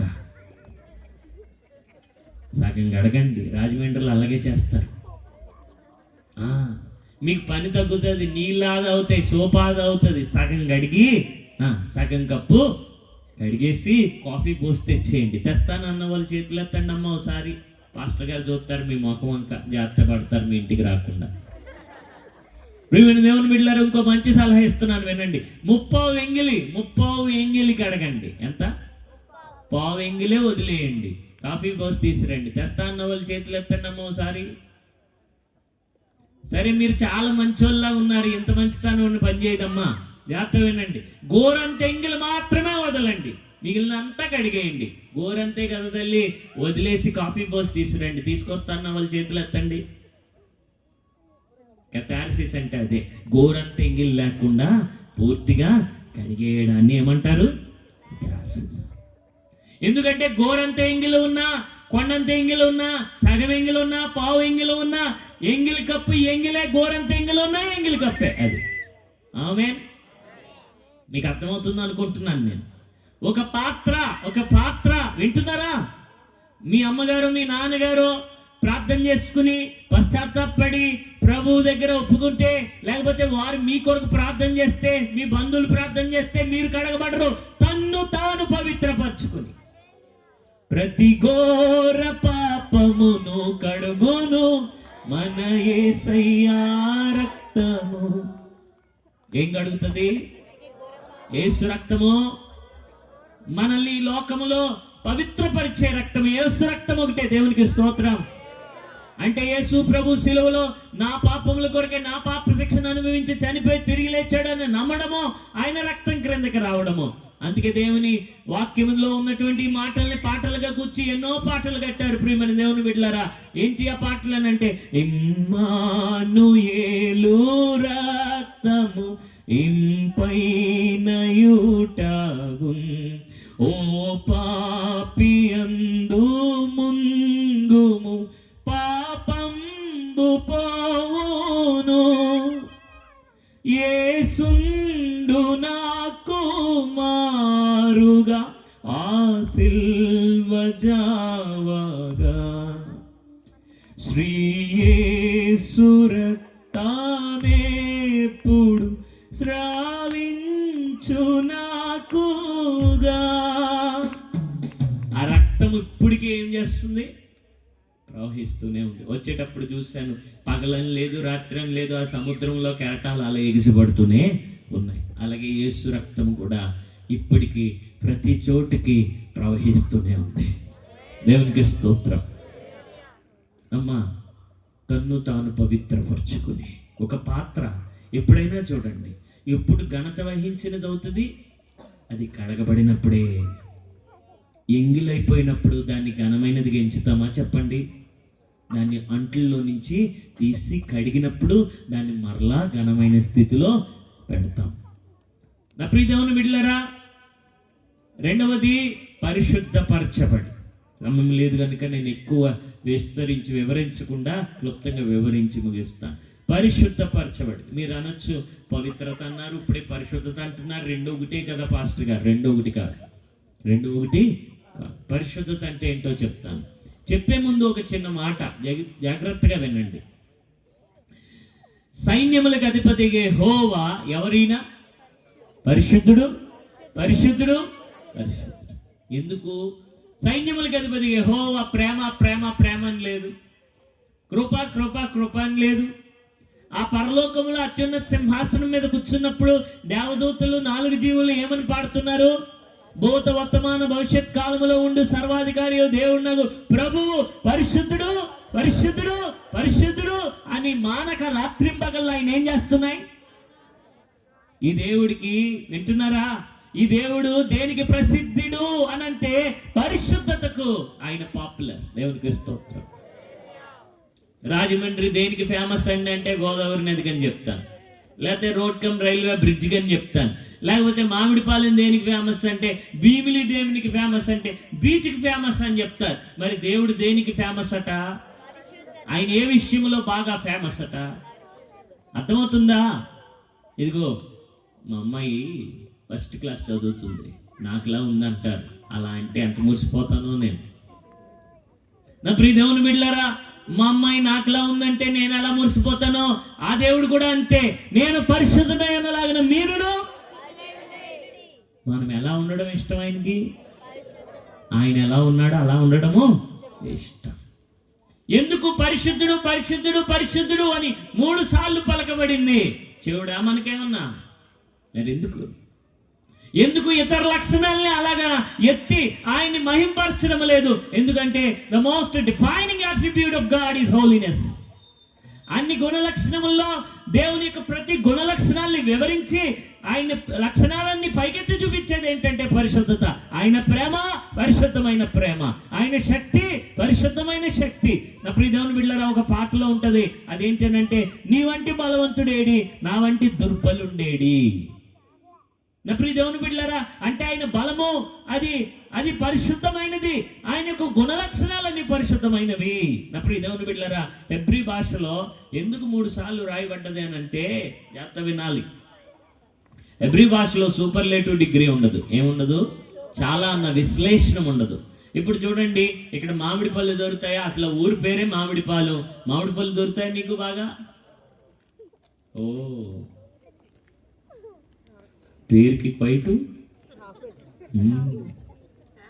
నా ప్రియ దేవుని బిడ్డలారా, సరే విడిచిపెడదాం కానీ ఒక మాట చెప్తున్నాను. మామిడి పండు తిన్నారా మీరు? తిన్నారా? కొన్ని బాగుంటాయి, కొన్ని చాలా బాగుంటాయి. అవునా కదా? కొన్ని బాగుంటాయి, కొన్ని చాలా బాగుంటాయి. అయితే హెబ్రీ భాషలో చాలా అన్న పదం ఉండదు వాళ్ళకి, మీకు అర్థమయ్యేటట్లు చెప్పాలి. కాబట్టి మామిడి పండు చాలా బాగుంది అంటానికి ఏమంటారంటే బాగుంది అంటారు. మీకు అర్థమైంది? ఇప్పుడు 2 సార్లు ఏమంటారు? ఇప్పుడు సైన్యములకు అధిపతి యెహోవా పరిశుద్ధుడు పరిశుద్ధుడు అని ఉందా బైబిల్లో? లేదు. పరిశుద్ధుడు పరిశుద్ధుడు. పౌలు అంటాడు ఆనందించుడి ప్రభునందు ఆనందించుడి. మరలా ఈ మరలాలేంటి? యేసు ప్రభు కూడా చాలా సార్లు సెకండ్ టైం కానీ ప్రియమైన దేవుని బిడ్డలారా, హెబ్రీ భాషలో దాని యొక్క అర్థం ఏంటంటే ఏదైనా 2వ సారి చెప్పారంటే దాని అర్థం ఏంటంటే చాలా అని అర్థం. ఇక బైబిల్ గ్రంథం మొత్తంలో 3 సార్లు దానిని రిపీట్ చేసినది ఒకే ఒకటి. అదేంటంటే పరిశుద్ధుడు పరిశుద్ధుడు. అంటే చాలా కాదు, ఆయన చాలా చాలా చాలా అని ఇక్కడి నుంచి వైజాగ్ దాకా సాగదీసినా సరిపోదు అనమాట. ఈ దేవుడు, కొంతమంది దేవుళ్ళకి ఈ ఎక్కువ అంటారు. నా వంక చూస్తున్నారు కదా అందరూ. కొంతమంది వాళ్ళ దేవుళ్ళకి ఈ ఎక్కువ అని చూపించుకుంటారు, కొంతమంది వాళ్ళ దేవుళ్ళకి అందరూ ఈ ఎక్కువ అని చూపించుకుంటారు. ఈ దేవుడికి ఏది ఎక్కువ అంట? మీకు అర్థమైతే చాలు. ఇంకా నేను ఇప్పుడు దాకా పరిశుద్ధత అంటే ఏంటో చెప్పలేదు. ఈ పరిశుద్ధుడైన దేవుని యొక్క ఆ పరిశుద్ధత యొక్క గొప్పదనం చెప్పాను మీకు. నా ప్రియ దేవుని బిడ్డలారా, అయితే పరిశుద్ధత అంటే ఏంటో చెప్తాను, వినండి, జాగ్రత్త. వింటున్నారా? ఇదిగో ఇది కార్డ్లెస్ మైక్, అవునా కదా? ఇది సంఘాన్ని కాదు కానీ అనుకుందాం కాసేపు. పాస్టర్ గారికి కార్డ్లెస్ మైక్ లేదని మీరేం చేశారంటే సంఘ బిడ్డలందరూ డబ్బులు వేసుకుని పోగేసుకుని మీరందరూ కలిసి పాస్టర్ గారికి కార్డ్లెస్ మైక్ ఉండాలని కొని దీని మీద మీ చర్చి పేరు రెడ్ కలర్ అక్షరాలతో స్టిక్కరింగ్ చేయించి తీసుకొచ్చారు. పాస్టర్ గారికి ఇచ్చారు. పాస్టర్ గారు, ఇదిగో చర్చిలో మీరు కార్డ్లెస్ మైక్ లేక ఇబ్బంది పడుతున్నారయ్యా, మీకోసమే కొన్నాము. వాక్యం చెప్తారని ఈ మైక్ లో మీరు చక్కగా వాక్యం చెప్తే మేము వినాలని కొన్నాం. దేవుని మందిర పరిచర్లు ఇది వాడబడాలనుకున్నామని మీరందరూ ఈ మైక్ పట్టుకుని వచ్చారు పాస్టర్ గారి దగ్గరికి. అప్పుడు ఆ పాస్టర్ గారు ఏం చేశారంటే, వింటున్నారా, మైక్ని చేతుల్లోకి తీసుకుని, ఎక్కడ తీసుకుని, పాస్టర్ గారి చేతుల్లోకి తీసుకుని, ప్రభువా ప్రపంచంలో ఎన్నో కార్డ్లెస్ మైకులు ఉండగా ఈ మైక్ని నీ పని కొరకు వాడుకోవడానికి పక్కకు తెచ్చేసినందుకు వందనాలు అన్నాడు. ఇది ఒకప్పుడు అన్ని కార్డ్లెస్ మైకుల్లో ఒక మైకు, కానీ ఇప్పుడు మందిరానికి వచ్చిన తర్వాత ఏమైపోయింది? ఇది చెప్పాలి మీరు, ఏమైపోయింది? ఇది సెపరేట్ అయిపోయింది. ఇదేమైపోయింది? సెపరేట్ అయి. పాస్టర్ గారు అన్నారు, ప్రభువా ప్రపంచంలో ఎన్నో కార్డ్లెస్ మైకులు ఉండగా ఈ మైక్ని నీ పని కొరకు మేము సెపరేట్ చేసేస్తున్నాం. అంటే ప్రతిష్ఠిస్తున్నాం అంటే అర్థం ఏంటి? దేవుని కోసం తీసుకెళ్లి పక్క పెట్టేసడమే ప్రతిష్ఠించు. ఇప్పుడు చూడండి, మైక్ ఆదివారం వాడబడుతుంది, శుక్రవారం వాడబడుతుంది, వారంలో ప్రార్థనలు ఉన్నప్పుడు, మీటింగ్లు ఉన్నప్పుడు వాడబడుతుంది. ఖాళీ రోజుల్లో ఏం చేస్తుంది? చెప్పాలి మీరు. ఖాళీ రోజుల్లో అలా భీమిలి బీచ్కి వెళ్ళి వస్తుంది, రాదు. ఎందుకంటే ఇది లోకం నుండి సెపరేట్ అయిపోయి మందిరంలోనికి వచ్చేసింది. వాడబడితే చర్చిలో వాడబడాలి, లేకపోతే చర్చిలోనే ఉండాలి, కానీ బయటికి రావడానికి వీలు లేదు. దాన్ని అంటారు ప్రతిష్ఠించడం అని. అర్థమవుతుందా మీకు? అయితే మామిడిపాలెంలో ఎవరో సినిమా పాటల ఆర్కెస్ట్రా పెట్టారంట. సినిమా పాటల ఆర్కెస్ట్రా అంటే సినిమా పాటలు ఏముంటాయి? బూతులు ఉంటాయి, ఇంకేముంటాయి? అయితే వాళ్ళకి కార్డ్లెస్ మైక్ లేదంట. అయితే కార్డ్లెస్ మైక్ లేక ఇబ్బంది పడుతుంటే బైబిల్లో ఎక్కడ దొరకట్లేదంట.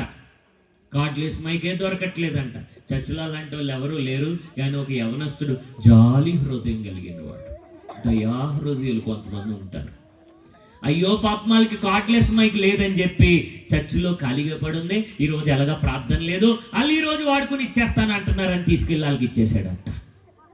మీరేం చేస్తారు? మీరేమంటారు? మీరు అక్కడికి వెళ్దాంలే, ఆ దారబట్టే వెళ్తున్నారు, కానీ చూస్తే మీ మైకే, మీ చర్చి పేరు స్టిక్కరింగ్ చేసి ఉంది దాని మీద. మీరేమంటారు? ఆ మైక్ని చూసి, అబ్బా మా మైక్ ఎంత ఫేమస్ అయిపోయింది, ఊరు వాడ మొత్తం వాడేస్తున్నారు అంటారా? లేకపోతే బాధపడతారా? ఓ ముసలమ్మ అంటుంది, ఓ రోజు నేను వాక్యం చెప్తుంటే, ఏమంటావు అమ్మా అని అంటే, అవ్వా అంటానా. ఏమంటుందంట ఆ మైక్ని చూసి? అవ్వా అవ్వా. అంత బాధ ఎందుకు అయ్యింది? మైకే కదా, పాటలు పాడడానికే కదా వాడుతున్నారు, దాని పని అది చేస్తుంది కదా, మీకెందుకు బాధ? మీకెందుకు అది తప్ప అని అనిపిస్తుంది? మైక్ పని ఏంటి? దీంట్లో మాట్లాడే మాటల్ని స్పష్టంగా వినబడేటట్లుగా చేయడమే మైక్ యొక్క పని. దాని పని దాన్ని చేస్తుంది, దాంట్లో తప్పేముంది? నేను చెప్పనా? నేనైతే ఏమంటానంటే, అయ్యో ఈ మైక్ దాని ప్రత్యేకతను కోల్పోయింది, సెపరేట్ అయ్యింది, మరలా లోకంలోనికి ఏమైపోయింది? పరిశుద్ధత అంటే ఏంటో చెప్పనా ప్రియులరా? పరిశుద్ధత అంటే దేవుని కొరకు లోకము నుండి, పాపము నుండి సెపరేట్ అయిపోయి పక్కకు వచ్చేసి ప్రత్యేకపరచుకోవడమే పరిశుద్ధత. ఆమేన్. పరిశుద్ధత అంటే అర్థం ఏంటంటే, the primary meaning of holiness is separate. అందుకే సైన్యములకు అధిపతిగా యెహోవా పరిశుద్ధుడు, పరిశుద్ధుడు, పరిశుద్ధుడు. దాని అసలు అర్థం ఏంటో తెలుసా? ఆయన చాలా సెపరేట్, ఆయన లాంటి ఎవడు లేడు, ఆయన ప్రత్యేకమైన వాడు. నా ప్రియ దేవుని బిడ్డలారా, ఈ దేవునికి ప్రతిష్ఠించుకున్న వారు కూడా ఎలా ఉండాలి చెప్పాలి? నా ప్రియ దేవుని బిడ్డలారా, ఒక పాత్రని ఎంగిలి అంట్లలో నుంచి కడిగిన తర్వాత నువ్వేం చేస్తావు? మళ్ళా ఎంగిలి అంట్లతో పడేస్తావా, పక్కన పెడతావా? ఒక పాత్రకి ఘనత ఎప్పుడు వస్తుందంటే అది ప్రత్యేకింపబడినప్పుడు వస్తుంది. ఆమేన్. ఒక అమ్మాయి ఇంజనీరింగ్ కాలేజ్లో జాయిన్ అయిందంట, ఇంజనీరింగ్ విద్య చదువుతుంది ప్రియులరా. అయితే ఆ అమ్మాయి చాలా భక్తి కలిగిన అమ్మాయి. పాస్టర్ గారు రెఫరెన్సులు చెప్తే టక్కమని తీసి చదివేస్తుంది, పాటలు పాడుతుంది, సంఘములు ఎంతో గొప్ప సహకారం అందిస్తుంది, మంచి ప్రార్థనా పరురాలు, మంచి దైవభక్తి కలిగిన అమ్మాయి. ఇంజనీరింగ్ మొదటి సంవత్సరంలో ఒక అబ్బాయి పడేయడానికి చూశాడంట, పడలేదంట. ఈ పదాలు కూడా భలే ఉంటాయి, పడేయడాలు, పడిపోవడాలు. మీకు అర్థమవుతుంది కదా? పడేయడానికి చూసింది డ్రైనేజ్లో కాదమ్మా, బీచ్లో, సముద్రంలో కాదు. ఎక్కడ పడేయడానికి చూశాడో మీకు తెలుసు కదా, నేను చెప్పను ఇంకా. అయితే పడేయడానికి చూశాడంట, పడలేదంట. రెండో సంవత్సరం ట్రై చేశాడంట, పడలేదంట. మూడో సంవత్సరం ట్రై చేశాడంట, పడలేదంట. ఇలాంటి విక్రమార్కులు ఉంటారు మహానుభావులు. వాళ్ళ జోలికి పోకండి, వాళ్ళ మీద జాలి పడకండి. 4వ సంవత్సరం, అదే ఆఖరి సంవత్సరం, ఈ అమ్మాయి పాపం జాలిపడి 4 సంవత్సరాల నుంచి నా చుట్టూరు తిరుగుతున్నాడని పడిపోయిందంట. ఈ పదాలు కూడా భలే ఉంటాయమ్మా, పడిపోవడాలు, పడేయడాలు. 4వ సంవత్సరం పడిపోతే వీడు పెళ్ళి అంటున్నాడంట. ఆ అమ్మాయి కూడా ఇంకా పెళ్లి చేసుకుందాంలే అని అనుకుంది. తల్లిదండ్రులు చెప్పారంట, వాడు మంచోడైతే మేము కనుగొన్నాము, ఎంక్వైరీ చేసాం, వాడు మంచోడైతే మేమే చేద్దాము కదా తల్లి, వాడు మంచోడు కాదని తెలిసిందే, వాడి గురించి నీకు నా కళ్ళతో చూడంటుందంట అమ్మాయి. ఎవరి కళ్ళతో చూడాలంట? ఆ కళ్ళకి పచ్చకామెల్లో వస్తే ఎలా కనబడుతుంది మరి? కాబట్టి నా కళ్ళతో చూడ. కొంతమంది అంతే, ఎంత చెప్పినా వెండరు ప్రియమైన దేవుని బిడ్డలారా, నా కళ్ళకి దేవుళ్ళా కనబడుతున్నాడంట. ఎంత దౌర్భాగ్యుడు కూడా. అయితే సమయం వచ్చినప్పుడు దేవుడే అన్ని సమకూరుస్తాడు. దేవుని మీద ఆనుకొనరు, దేవుని కొరకు ఎదురు చూడరు, వీళ్ళు కంగారు పడిపోతా ఉంటారు.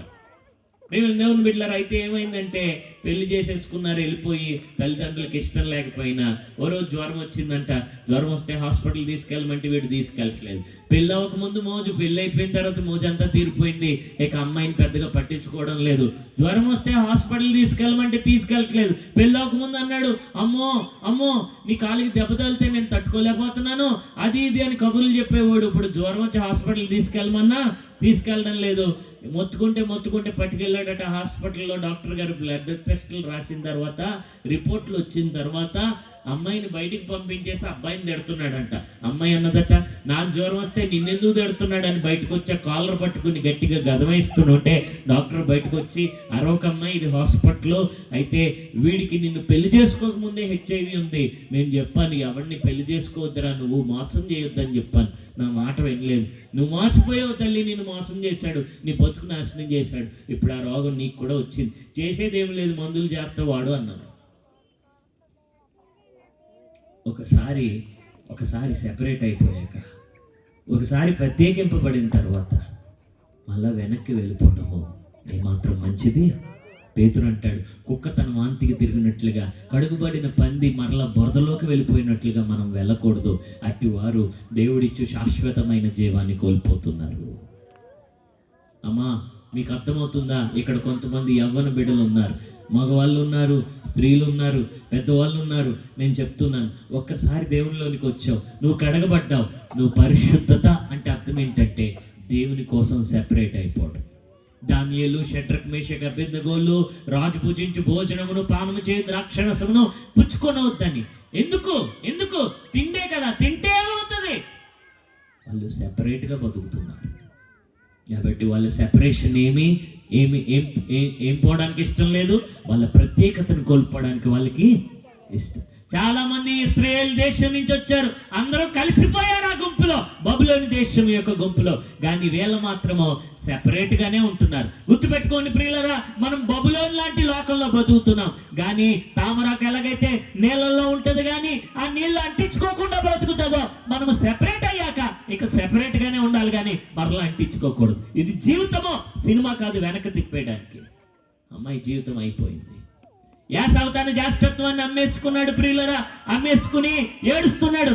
ఏ అవకాశం లేదా, ఏ ఆశీర్వాదం లేదా. దేవుని వాక్యం ఏమో తెలుసా? మరలా మారు మనసు పొంద నవకాశము లేక. అయ్యో, ఎంత దౌర్భాగ్యం అది.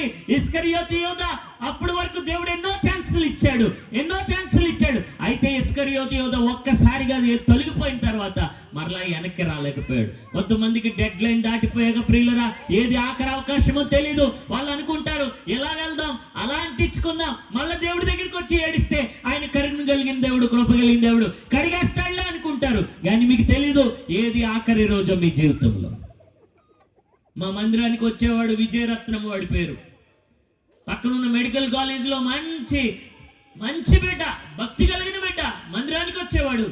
ఓ రోజు వచ్చి కనిపించడం లేదరా అని అంటే నేను అన్నాడు, అన్న నేను చర్చిలో చాలా మంది ఉన్నారు పరిచయం చేయడానికి, సహకారం అందించడానికి. అయితే ఆ పక్కన ఉన్నటువంటి ఆ చిన్న సంఘంలో ఆ పాస్టర్ గారికి సహకారులు ఎవరు లేరన్నానంటే, మంచి పని చేస్తున్నారు ఆ అబ్బాయి, ఇక్కడైతే చాలా మంది ఉన్నారు కదా, అక్కడికి వెళ్ళురా, ఆ పాస్టర్ గారికి సహకారం అందించని చెప్పి నేను వెళ్ళమన్నా. అయితే చాలా కాలం అయిన తర్వాత అబ్బాయి కనిపించడం లేదు. కానీ ఎప్పుడైనా హాస్పిటల్కి ఎవరినైనా పంపిస్తే మాత్రము ఏదైనా టెస్టుల కోసం మాత్రము ఫోన్ చేస్తూ ఉండేవాడిని. కోవిడ్లో కూడా చక్కని పరిచయం చేశాడు. అయితే నాకు తెలీదు, ఆ పిల్లవాడు చాలా భక్తిగా ఉండేవాడు, చాలా పరిశుద్ధంగా ఉండేవాడు. స్నేహితులు ఎవరైనా తప్పు చేస్తుంటే ప్రేమ దోమ అంటే వాళ్ళని గద్దించేవాడు. అలాంటి వాడు ప్రేమలో పడ్డాడు అన్న విషయం నాకు తెలియదు. ఓ రోజు నాకు ఫోన్ వచ్చింది, అన్న విజయరత్నం కనిపించట్లేదన్న అన్నాడు. ఎలానంటే స్టోరీ చెప్పుకొచ్చారు. అన్న ఒక అమ్మాయి వాళ్ళు పడ్డాడన్న, అమ్మాయికి సంపాదించిన డబ్బుతోటి బంగారం కొన్నాడు, అది కొన్నాడు, ఇది కొన్నాడు అన్న. ఆఖరికి అమ్మాయి ఎవరితోటో కనిపిస్తే మోసపోయానని తెలిసి ఇంకా కనబడడం మానేశాడన్న. ఎక్కడ పోయాడో భయం వేస్తుందన్న అన్న. 3 రోజుల తర్వాత ఫోన్ వచ్చింది, అన్న విజయరత్నం శవం ధవళేశ్వరం బ్యారేజ్ దగ్గర తేలుతుందన్న. గోదావరి నదిలో ముఖం భయంకరంగా చేపలు తినేసి వాళ్ళంతా తినేసి ఉన్నాడు. నా గుండె పగిలిపోయింది, బాధ అయిపోయింది. ఎంత భక్తి చేసావురా విజయరత్నం, కానీ నీ ప్రత్యేకతను కోల్పోయి ఆఖరికి నువ్వు ఎక్కడికి పోయావు? ఇప్పుడు దేవుడు ఎరగని వాడా, వాక్యం తెలియనోడా? ఆత్మహత్య చేసుకుంటే నరకమని దేవుని వాక్యంలో లేదా? ఎన్నో మీటింగ్లకు వస్తారు, దయచేసి గమనించండి. అపవాది గర్జించు సింహం వల్లే ఎవరిని మింగుదునా అని చూస్తున్నాడు. మీరున్న దాన్ని గట్టిగా పట్టుకోండి. తాను నిలుచున్నానని తలంచువాడు పడిపోకుండా జాగ్రత్తగా చూసుకొనవలెను. పాస్టర్ అయినా, సంఘ పెద్ద అయినా, విశ్వాసి అయినా, పరిశుద్ధత అంటే ఏంటంటే తను ప్రత్యేకముగా తన ప్రత్యేకతను కాపాడుకో. ఆఖరిది 3వది, ఒక పాత్ర ఘనముగా ఉండాలి అని అంటే, మేఘమెక్కాలనంటే యజమానుడు వాడుకొనుటకు అర్హమైన పాత్ర. ఎవరు వాడుకోవాలి ఆ పాత్రని? ఇటు చూడండి ప్రియమైన దేవుని బిడ్డలారా, జాగ్రత్తగా ఆలకించండి. కడగబడింది, ఘనత వచ్చింది. కడగబడిన తర్వాత ఏం చేస్తాం? పక్కన పెడతాం. పక్కన పెట్టి అలా పూజ చేస్తామా? లేదు. ఆ ఇంటి యజమాని ఏం చేస్తాడు? దాన్ని వాడుకుంటాడు. అదే అంటున్నాడు పౌలు కూడా, కడగబడాలి, ప్రత్యేకంగా ఉండాలి. ప్రత్యేకంగా ఉన్నదాన్ని ప్రభు వాడుకోవాలి. ఎక్కడ వింటున్నారా? యజమానుడు ఎవరు? ఆ ఇంటికి యజమానుడు ఎవరు? ఇంటికి యజమానుడు ఎవరు? యేసు. యజమానుడు వాడుకునేటట్లుగా పాత్ర ఉండాలి. చాలాసార్లు నన్ను దేవుడు వాడుకోవట్లేదు. ఎందుకు వాడుకుంటాడు? వాడుకునేటట్లుగా ఉండాల్సిన బాధ్యత మనది. అమ్మా, నేను మీకు అర్థం అవడానికి ఒక విషయం చెప్తాను, జాగ్రత్తగా వినండి. సచిన్ టెండూల్కర్ తెలుసా మీకు? క్రికెట్ ఆడతాడు. ఆయన చేతుల్లో ఏముంటుంది చెప్పాలి? ఏముంటుంది? బ్యాట్ ఉంటుంది. క్రికెటర్ కదా, చేతుల్లో బ్యాట్ ఉంటుంది. ఆయన ఆడేసిన బ్యాట్ అరిగిపోయి మాసిపోయిన బ్యాట్ని ముంబైలో వేలం పాట వేస్తున్నారు. ఆ పాటకి నేను వెళ్ళాను అనుకోండి. దాని పాట మహా అయితే దాని ఖరీదు 10,000 ఉంటుంది. దాని పాట 10 లక్షలకి వెళ్ళిపోయింది. నేను అనుకున్నాను డబ్బు ఎక్కువైపోయి పిచ్చి పెట్టేసింది వీళ్ళకి అని 10 లక్షలు పాడుతున్నవాడిని అన్నాను. ఆ 10 లక్షలు నాకు ఇవ్వరా నాయనా, నేను బంగారం పూత పూసిన బ్యాట్ ఇస్తాను. లోపల చెక్క ఉన్న బంగారం కొన్న లక్షణం ఏంటంటే ఎంత పలచగానైనా పూయొచ్చు దాన్ని. బంగారముతో పూత పూసిస్తాను. నా ఉద్దేశం ఏంటంటే ఓ 2 లక్షలు నా జేబులోకి వేసేసుకుందామని. అయితే ఆ బంగారం బ్యాట్ ఇస్తానంటే నాకు అక్కర్లేదు బంగారం బ్యాట్, నాకు ఆ మాసిపోయిన బ్యాటే కావాలంటున్నాడు. అది 10 లక్షలకు కావాలంటున్నాడు. ఇంకోటి అన్నాడు, ఈ లోపల 50 లక్షల పాట అన్నాడు. అమ్మబాబు వీళ్ళు పిచ్చి ముదిరిపోయింది, వీళ్ళు వైజాగ్ పిచ్చి హాస్పిటల్లో జాయిన్ చేయాలని అనుకున్నాను నేను. ఈ పిచ్చి ముదిరిపోయిన వాళ్ళందరినీ చూస్తుంటే నాకు పిచ్చి పట్టేటట్టు ఉందని అనుకుంటూ ఉన్నాం. కానీ ఇంకొకడు ₹1,00,00,000 అన్నాడు. వీళ్ళు పిచ్చి ఎంత విపరీతానికి వెళ్ళిపోయింది అనమాట అనుకున్నాను. ₹1,00,00,000 పాడుకున్న వాడి దగ్గరికి వెళ్ళాను. అక్కడక్కడ చిన్న చిన్న వజ్రాలు కూడా పెట్టిస్తాను. ఆ ₹1,00,00,000 నాకు ఎవరు అబ్బాయి అన్నాను. అంటే ఏమన్నాడు తెలుసా? అవతలపో అన్నాడు. అదే కావాలంట ₹1,00,00,000కి. ఏది కావాలంట? ఆఖరికి అది ఒక 5 కోట్లకి పాటకి వెళ్ళిపోయిందని అనుకోండి. ఇప్పుడు 5 కోట్లు వెళ్ళింది పాడుకున్నవాడిని నేను అన్నాను, ఏమయ్యా బ్యాట్లో ఏముందని 5 కోట్లు పాడుకున్నావంటే ఏమన్నాడు తెలుసా? నువ్వు ఆడిన బ్యాట్ పావలకు కూడా కొన్నాను నేను. అది సచిన్ టెండూల్కర్ ఆడాడు కాబట్టి దాన్ని ఎంత కొన్నాను చెప్పాలి? ఎంతకి? మీకేమన్నా అర్థమైందా? ఏమర్థమైంది? బ్యాట్ చెక్కదైనా, బ్యాట్ మామూలుదైనా గొప్ప ఆయన వాడితే, నేను ఆడితే కాదు, ఎవరు? సచిన్ టెండూల్కర్ ఆడితే. ఆ బ్యాట్ నా చేతుల్లోకి వస్తే దాన్ని పావులకు కూడా కొండంట. కానీ సచిన్ టెండూల్కర్ ఆడితే మాత్రం దాన్ని ఎంత కొంటాడంట? ఇప్పుడు చెప్పండి, బ్యాట్ విలువ బ్యాట్ను బట్టి పెరిగిందా, దాన్ని వాడిన వ్యక్తిని బట్టి పెరిగిందా? ఒక గొప్ప ఆయన వాడితేనే బ్యాట్ విలువ పెరిగిపోతే గొప్ప దేవుడు వాడితే ఏమైపోతావో అర్థమైన వాళ్ళు చప్పట్లు కొట్టండి. మనుషులు వాడుకుంటే అరిగిపోతావు, దేవుడు వాడుకుంటే పెరిగిపోతావు. Let God use your life. యజమానుడు వాడుకొనుటకు అర్హమైన పాత్రగా ఉండు, ఘనత వహించిన పాత్ర అవుతావు. ఆ పాత్ర మట్టిదే, ఆ పాత్ర కర్రదే, గాని యజమానుడు వాడినందున దానికి ఏమొచ్చేసింది? బంగారు పాత్రకు కూడా రానంత ఘనత దానికి వచ్చేస్తుంది. గాంధీ గారి చేతిలో ఏముంటుంది చెప్పండి? గన్న కర్ర ఉంటుంది. గాంధీ గారు అంటేనే కర్ర, కర్ర అంటేనే గాంధీ గారి లాగా. అయితే గాంధీ గారి చేతిలో కర్ర ఎంత కొన్నారు తెలుసా మీకు? ₹1,00,00,000 కొన్నారు. ఎంతకి? ఏమ్మా, మామిడి మిల్లులో ఏ ముసలమ్మల దగ్గర కర్రలే ఉండవా? ఎంత కొంటారమ్మా? ఎంత కొంటారు? ఎందుకు చెప్పనా? గాంధీజీ వాడారు కాబట్టి ఆ కర్ర విలువ ఏమైంది? బ్యాట్ దగ్గరికి వెళ్ళాను నేను, బ్యాట్ భలే జాక్పాట్ కొట్టేశాను.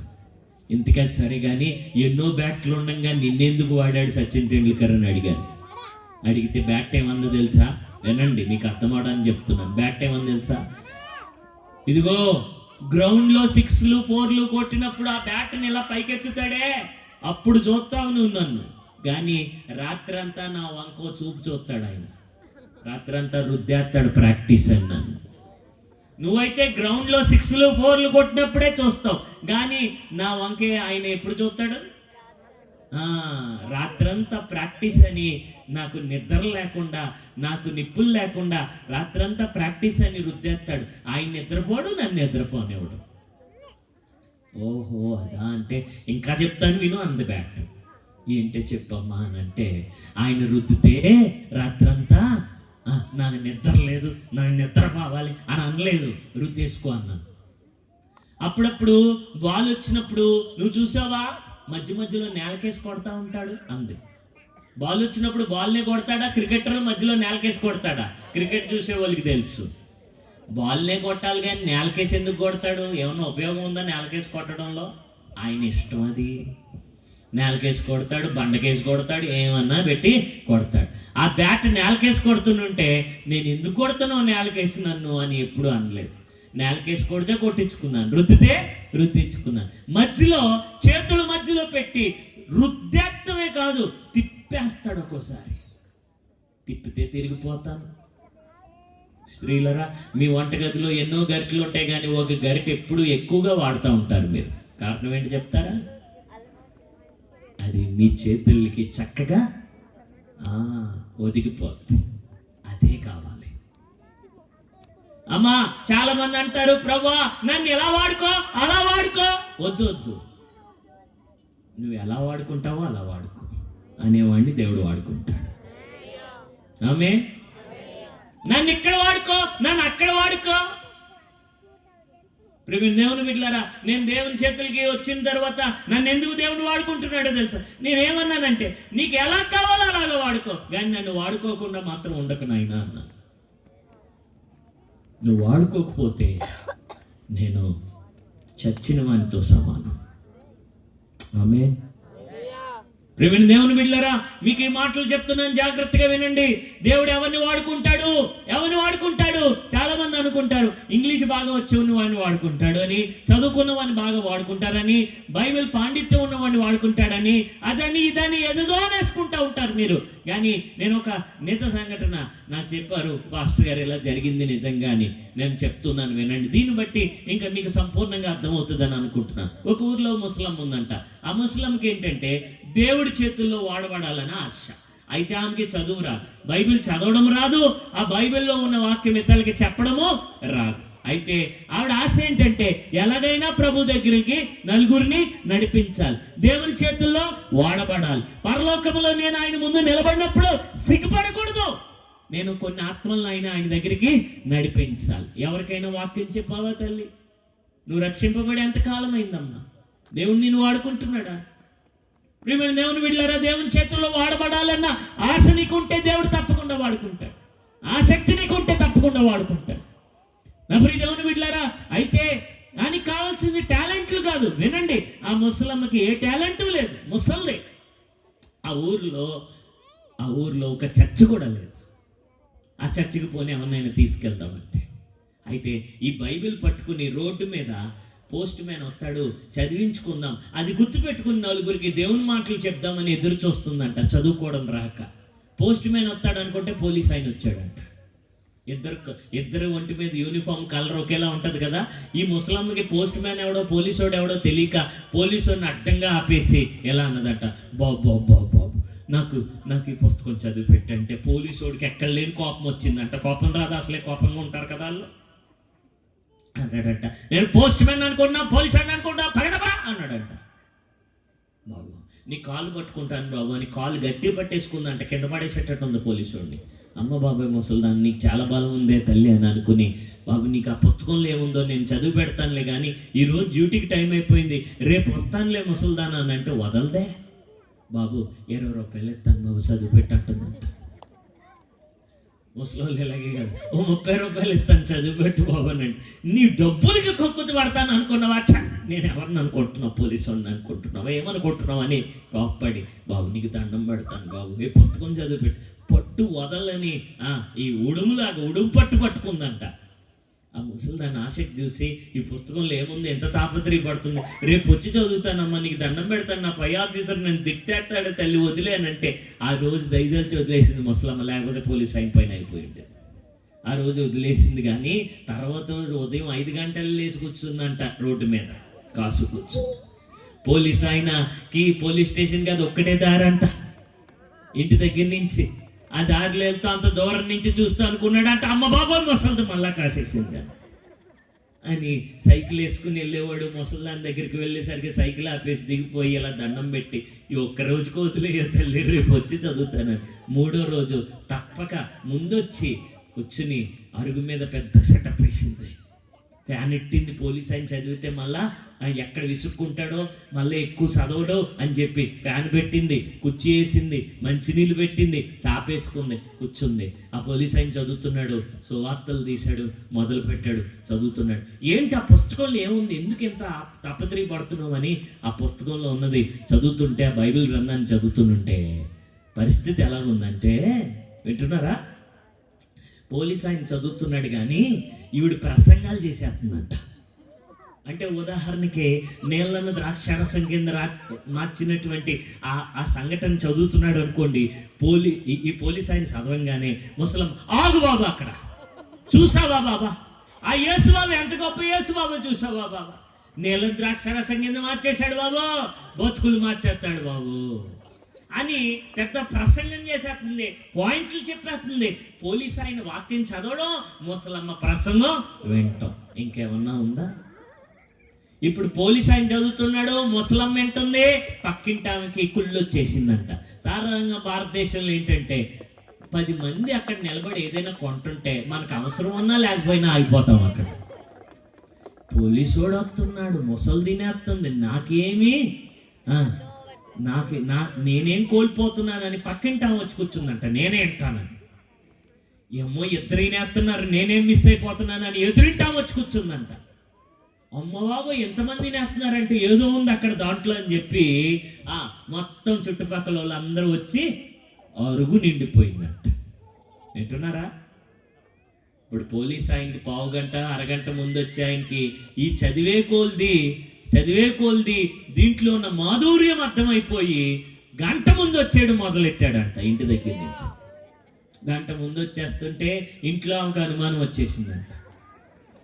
అమ్మ బాబోయ్, ప్రతిరోజు ముందు వెళ్ళిపోతున్నాడు, ఎంతవరకు ముందే వెళ్ళేవాడు కాదు, ఎక్కడో పెట్టేశాడు నా ఇంటికి కుంపుటని చెప్పి పోలీస్ ఆయన వెనకాల పోలీస్ ఆమె దాక్కుని వెళ్తుందంట. ఆ రోజు తాటాకు దడులు ఉండే ఇది వరకు, ఆ దడులు అమ్మట దాక్కుని పోలీస్ ఆమె వెళ్తుందంట.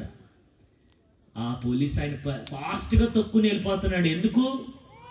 ఆ రోజు మంచి ఇంట్రెస్టింగ్గా ఒక స్టోరీ చదవబోతున్నాడు, దానికోసం ఫాస్ట్గా తొక్కుని ఇంత ఫాస్ట్గా వెళ్ళిపోతున్నాడు. పోలీస్ స్టేషన్కేనంటావా అని వెనకాల వెనకాల దాక్కుని వెళ్తుంటే సడన్గా ఒక ఇంట్లో తిప్పేశాడంట. అది ముసలమ్మ ఇల్లే.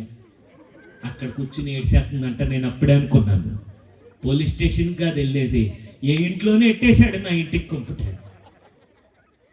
అయితే ఈరోజు ఏదో తేల్చేద్దామని చెప్పి దాక్కుని వెళ్ళి అక్కడ చూసేసరికి ఆ దడిలమ్మట చూసేసరికి జరుగుతుంది ఏంటంటే, ఆయన సిలువ చరిత్ర దగ్గరికి వచ్చాడు.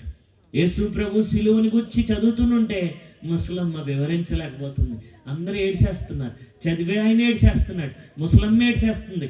యేసు ప్రభు యొక్క ప్రేమ, యేసు ప్రభు యొక్క కృప, యేసు ప్రభు యొక్క ఆ దయాలత్వం, యేసు ప్రభు యొక్క ఆ ఉన్నతమైనటువంటి ఆ గుణలక్షణాలు, ఆ ప్రేమ ఆ సిలువలో కనబడుతుంటే వీళ్ళ హృదయంలో పరిశుద్ధాత్మ దేవుడు దైవ చిత్తానుసారమైన దుఃఖాన్ని పుట్టించాడు.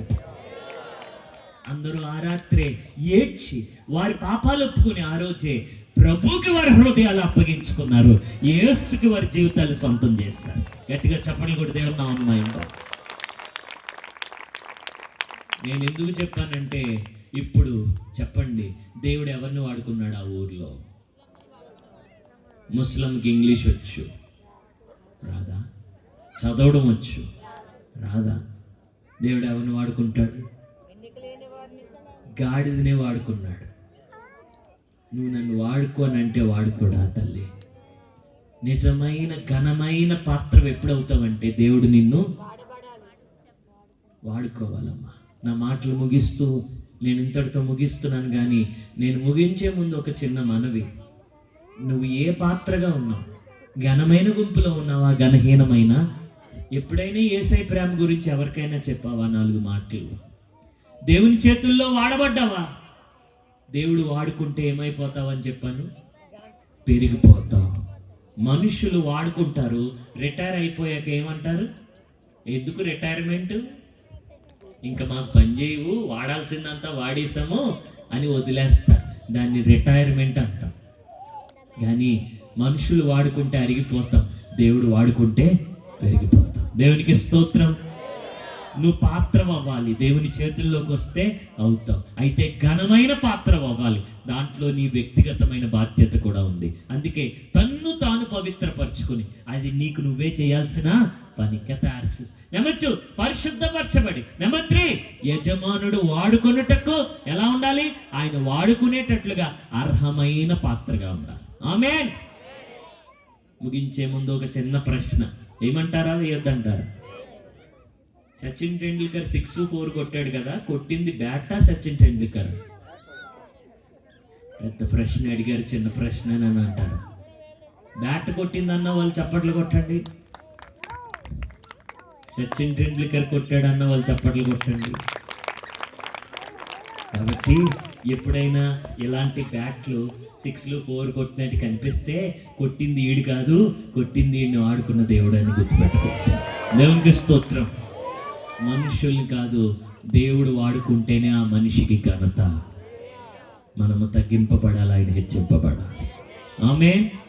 ఒక పాత్ర ఘనత వహించిన పాత్ర అవ్వాలి, కానీ ఆ ఘనత అంతా దేవునికి ఇవ్వాలి. మేఘమెక్కే స్థితి ప్రభు మీకు అందరికీ దయచేయను గాక. తల వంచుతారా? వీలుంటే లేచి నిలబడతారా? కళ్ళు మూసుకుంటారా? మీ హృదయాలు, మీ చేతులు ఆయన వైపు ఎత్తుతారా? ఒక్కసారిగా మీ హృదయం అంతా ఆయన మాటల చేత నింపబడింది. ఈ సమయంలో ఒక్కసారి నిన్ను నీవు పరిశీలన చేసుకుంటావా? సోదరా, సోదరి,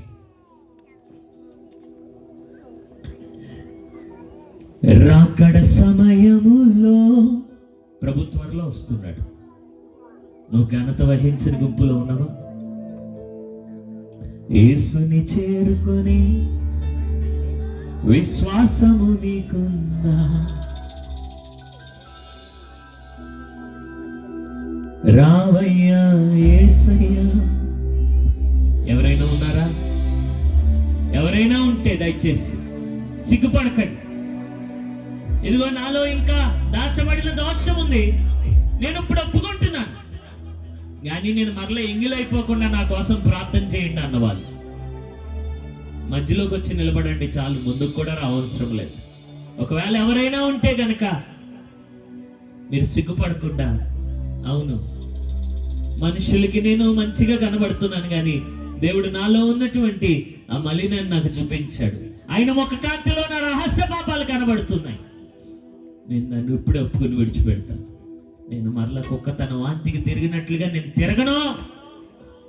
నేను పరిశుద్ధంగా ఉంటాను. యజమానుడు వాడుకునేటట్లుగా ఆయనకి సంపూర్ణంగా అప్పగించుకుంటాను. ఆశ కలిగి ఆయన చేతుల్లో వదిలిపోతానన్న వాళ్ళు మధ్యలో నిలబడండి. నేను ఈ పాట పాడుతున్నాను, మీకు సమయం ఇస్తున్నాను. దేవుని దగ్గర యథార్థంగా ఒప్పుకోనండి. రావయ్యా యేసయ్యా, వేగమే రావయ్యా. రావయ్యా యేసయ్యా, వేగమే రావయ్యా. రాకడ సమయములో కడబూర శబ్దముతో యేసుని చేరుకొని విశ్వాసము నీకున్నా. రాకడ సమయములో కడబూర శబ్దముతో యేసుని చేరుకొని విశ్వాసము నీకుందా. రావయ్య యేసయ్య, వేగమే రావయ్యా. రావయ్య యేసయ్య, వేగమే రావయ్యా. రావయ్య యేసయ్యా, రావయ్య. సమర్పించుకుందాం దేవునికి.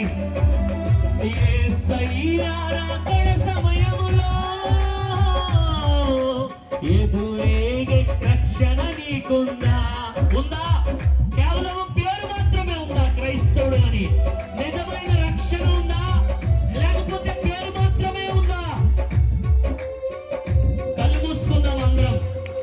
యేసయ్యా రాకడ సమయములో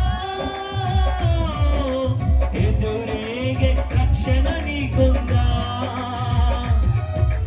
లోకాశలపైన విజయము నీకుందా. ఉందా? లోకాశలపైన విజయము. శరీరాన్ని జయించగలుగుతున్నావా? లోకాన్ని జయించగలుగుతున్నావా? జయించు శక్తి దేవుడు నీకు ఇస్తాడు. దేవునికి అప్పగించుకో, ఆయన చేతులకు అప్పగించుకో. నీ వల్ల కాదు, దేవుడే నీకు బలమిచ్చి లోకాన్ని శరీరాన్ని జయించే శక్తి నీకు ఇచ్చి నిన్ను వాడుకొనును గాక. ఇంపైన ధూప వేదికగా ఏకాంత ప్రార్థన నీకుందా. ఉందా? ఉందా? ఇంపైన ధూప వేదికగా ఏకాంత ప్రార్థన నీకుందా. యేసుని ఆశించే దీన మనసున్న. డబ్బును ఆశిస్తున్నావా? లోక సుఖాన్ని ఆశిస్తున్నావా? యేసయ్య సేవను కోరుకుంటున్నావా? యేసుని కోరుకుంటున్నావా? యేసిచ్చు కిరీటాన్ని కోరుకుంటున్నావా? రావయ్య యేసయ్య, వేగమే రావయ్యా. రావయ్య యేసయ్య, వేగమే రావయ్యా. రావయ్య యేసయ్య. అన్నిటి కన్నా మిన్నగా నీకుందా. నీ పాపలోక జీవితము, నీ పాప హృదయము మారిందా. నూతన హృదయముతో ఆరాధన నీకుందా. ఆరాధన అంటే ఆదివారం చేసేది కాదు, మన జీవితాల్లోనే చేసేది, ప్రతిరోజు చేసేది. నూతన హృదయముతో ఆరాధన ఉందా? నూతన హృదయముతో ఆరాధన నీకుందా. రావయ్య యేసయ్య, వేగమే రావయ్యా. రావయ్య యేసయ్య, వేగమే రావయ్యా. రావయ్య యేసయ్య. యేసయ్యా చెప్పండి. యేసయ్యా నా హృదయం ఇదిగో, నా రోగ జీవితము, నా మోసపూరితమైనటువంటి నా రోగగ్రస్తమైన హృదయం ఇదిగో ప్రభువా. మీ పాపములు కెంపు వలె ఎర్రగా ఉన్నాను, హేమం వలె తెర్రగా చేస్తాను అన్నాడు. గొర్రె బొచ్చు వలె తెల్లగా చేస్తాను. ఆయన చేతులకి ఇచ్చేయండి. మీరు కడిగేసిద్దాం అనుకోకండి, మీరు ఎప్పటికీ శుద్ధులు కాలేరు. మీరు సరి చేసుకుని వద్దాం అనుకోకండి, మీరు ఎప్పటికీ రాలేరు. ఆయన చేతుల్లోకి వచ్చి ఆయన సరి చేస్తాడు, ఆయన శుద్ధి చేస్తాడు. ఇప్పుడే వచ్చేయండి, ఆయన చేతుల్లోకి వచ్చి ఆయన వాడుకోవాలి అని అప్పగించుకోండి.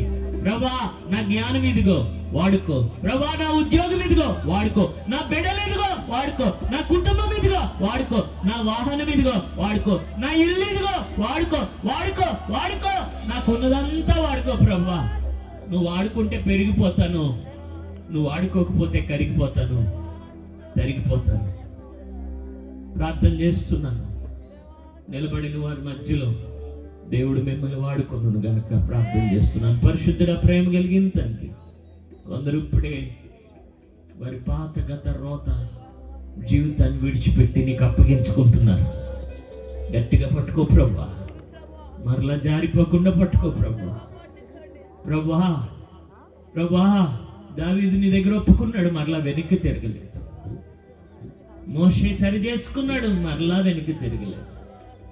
నాయనా, బైబిల్ గ్రంథంలో ఉన్న భక్తులు లోపం లేని వారు కాదు, కానీ నాయనా వారు నీ దగ్గర ఒప్పుకొని నిన్ను గట్టిగా పట్టుకున్నవారు. ప్రభా, ఈ మామిడిలు, ఈ ప్రాంత ప్రజలు, ఈ మీటింగ్ వచ్చిన బిడ్డలు నీ చేతులకు అప్పగిస్తున్నాను. ఘనమైన పాత్రలుగా చేయి ప్రభా. ప్రతి ఒక్కరిని ఘనమైన పాత్రగా నువ్వు వాడుకో ప్రభా. సంఘము విస్తరించాలి తండ్రి. ఇంకా అనేక మంది మందిరంలోనికి సంఘ బిడ్డల ద్వారా చేర్చబడాలి. ఈ ఊరంతా నీ మహిమతో నిండిపోవాలి. ఈ ప్రాంతం అంతా నీ ఆత్మ అగ్ని చేత కాల్చబడాలి ప్రభా. మీరు నువ్వు వాడుకుంటే అది సాధ్యమే. నీ రాజ్యం ఇక్కడ విస్తరించాలి ప్రభా. సాతాను రాజ్యం కూలిపోవాలి. నువ్వు వాడుకుంటే, నీ పాత్రలుగా వాడుకుంటే అది సాధ్యమని మేము నమ్ముతున్నాం ప్రభా. తండ్రి, బిడ్డలు మీ చేతులకు అప్పగిస్తూ నీ రాకడలో ఘనమైన పాత్రలుగా నీ మేఘమెక్కే కృప ప్రతి ఒక్కరికి దయచేయమని యేసు నామంలో ప్రార్థన చేయించున్నాం తండ్రి.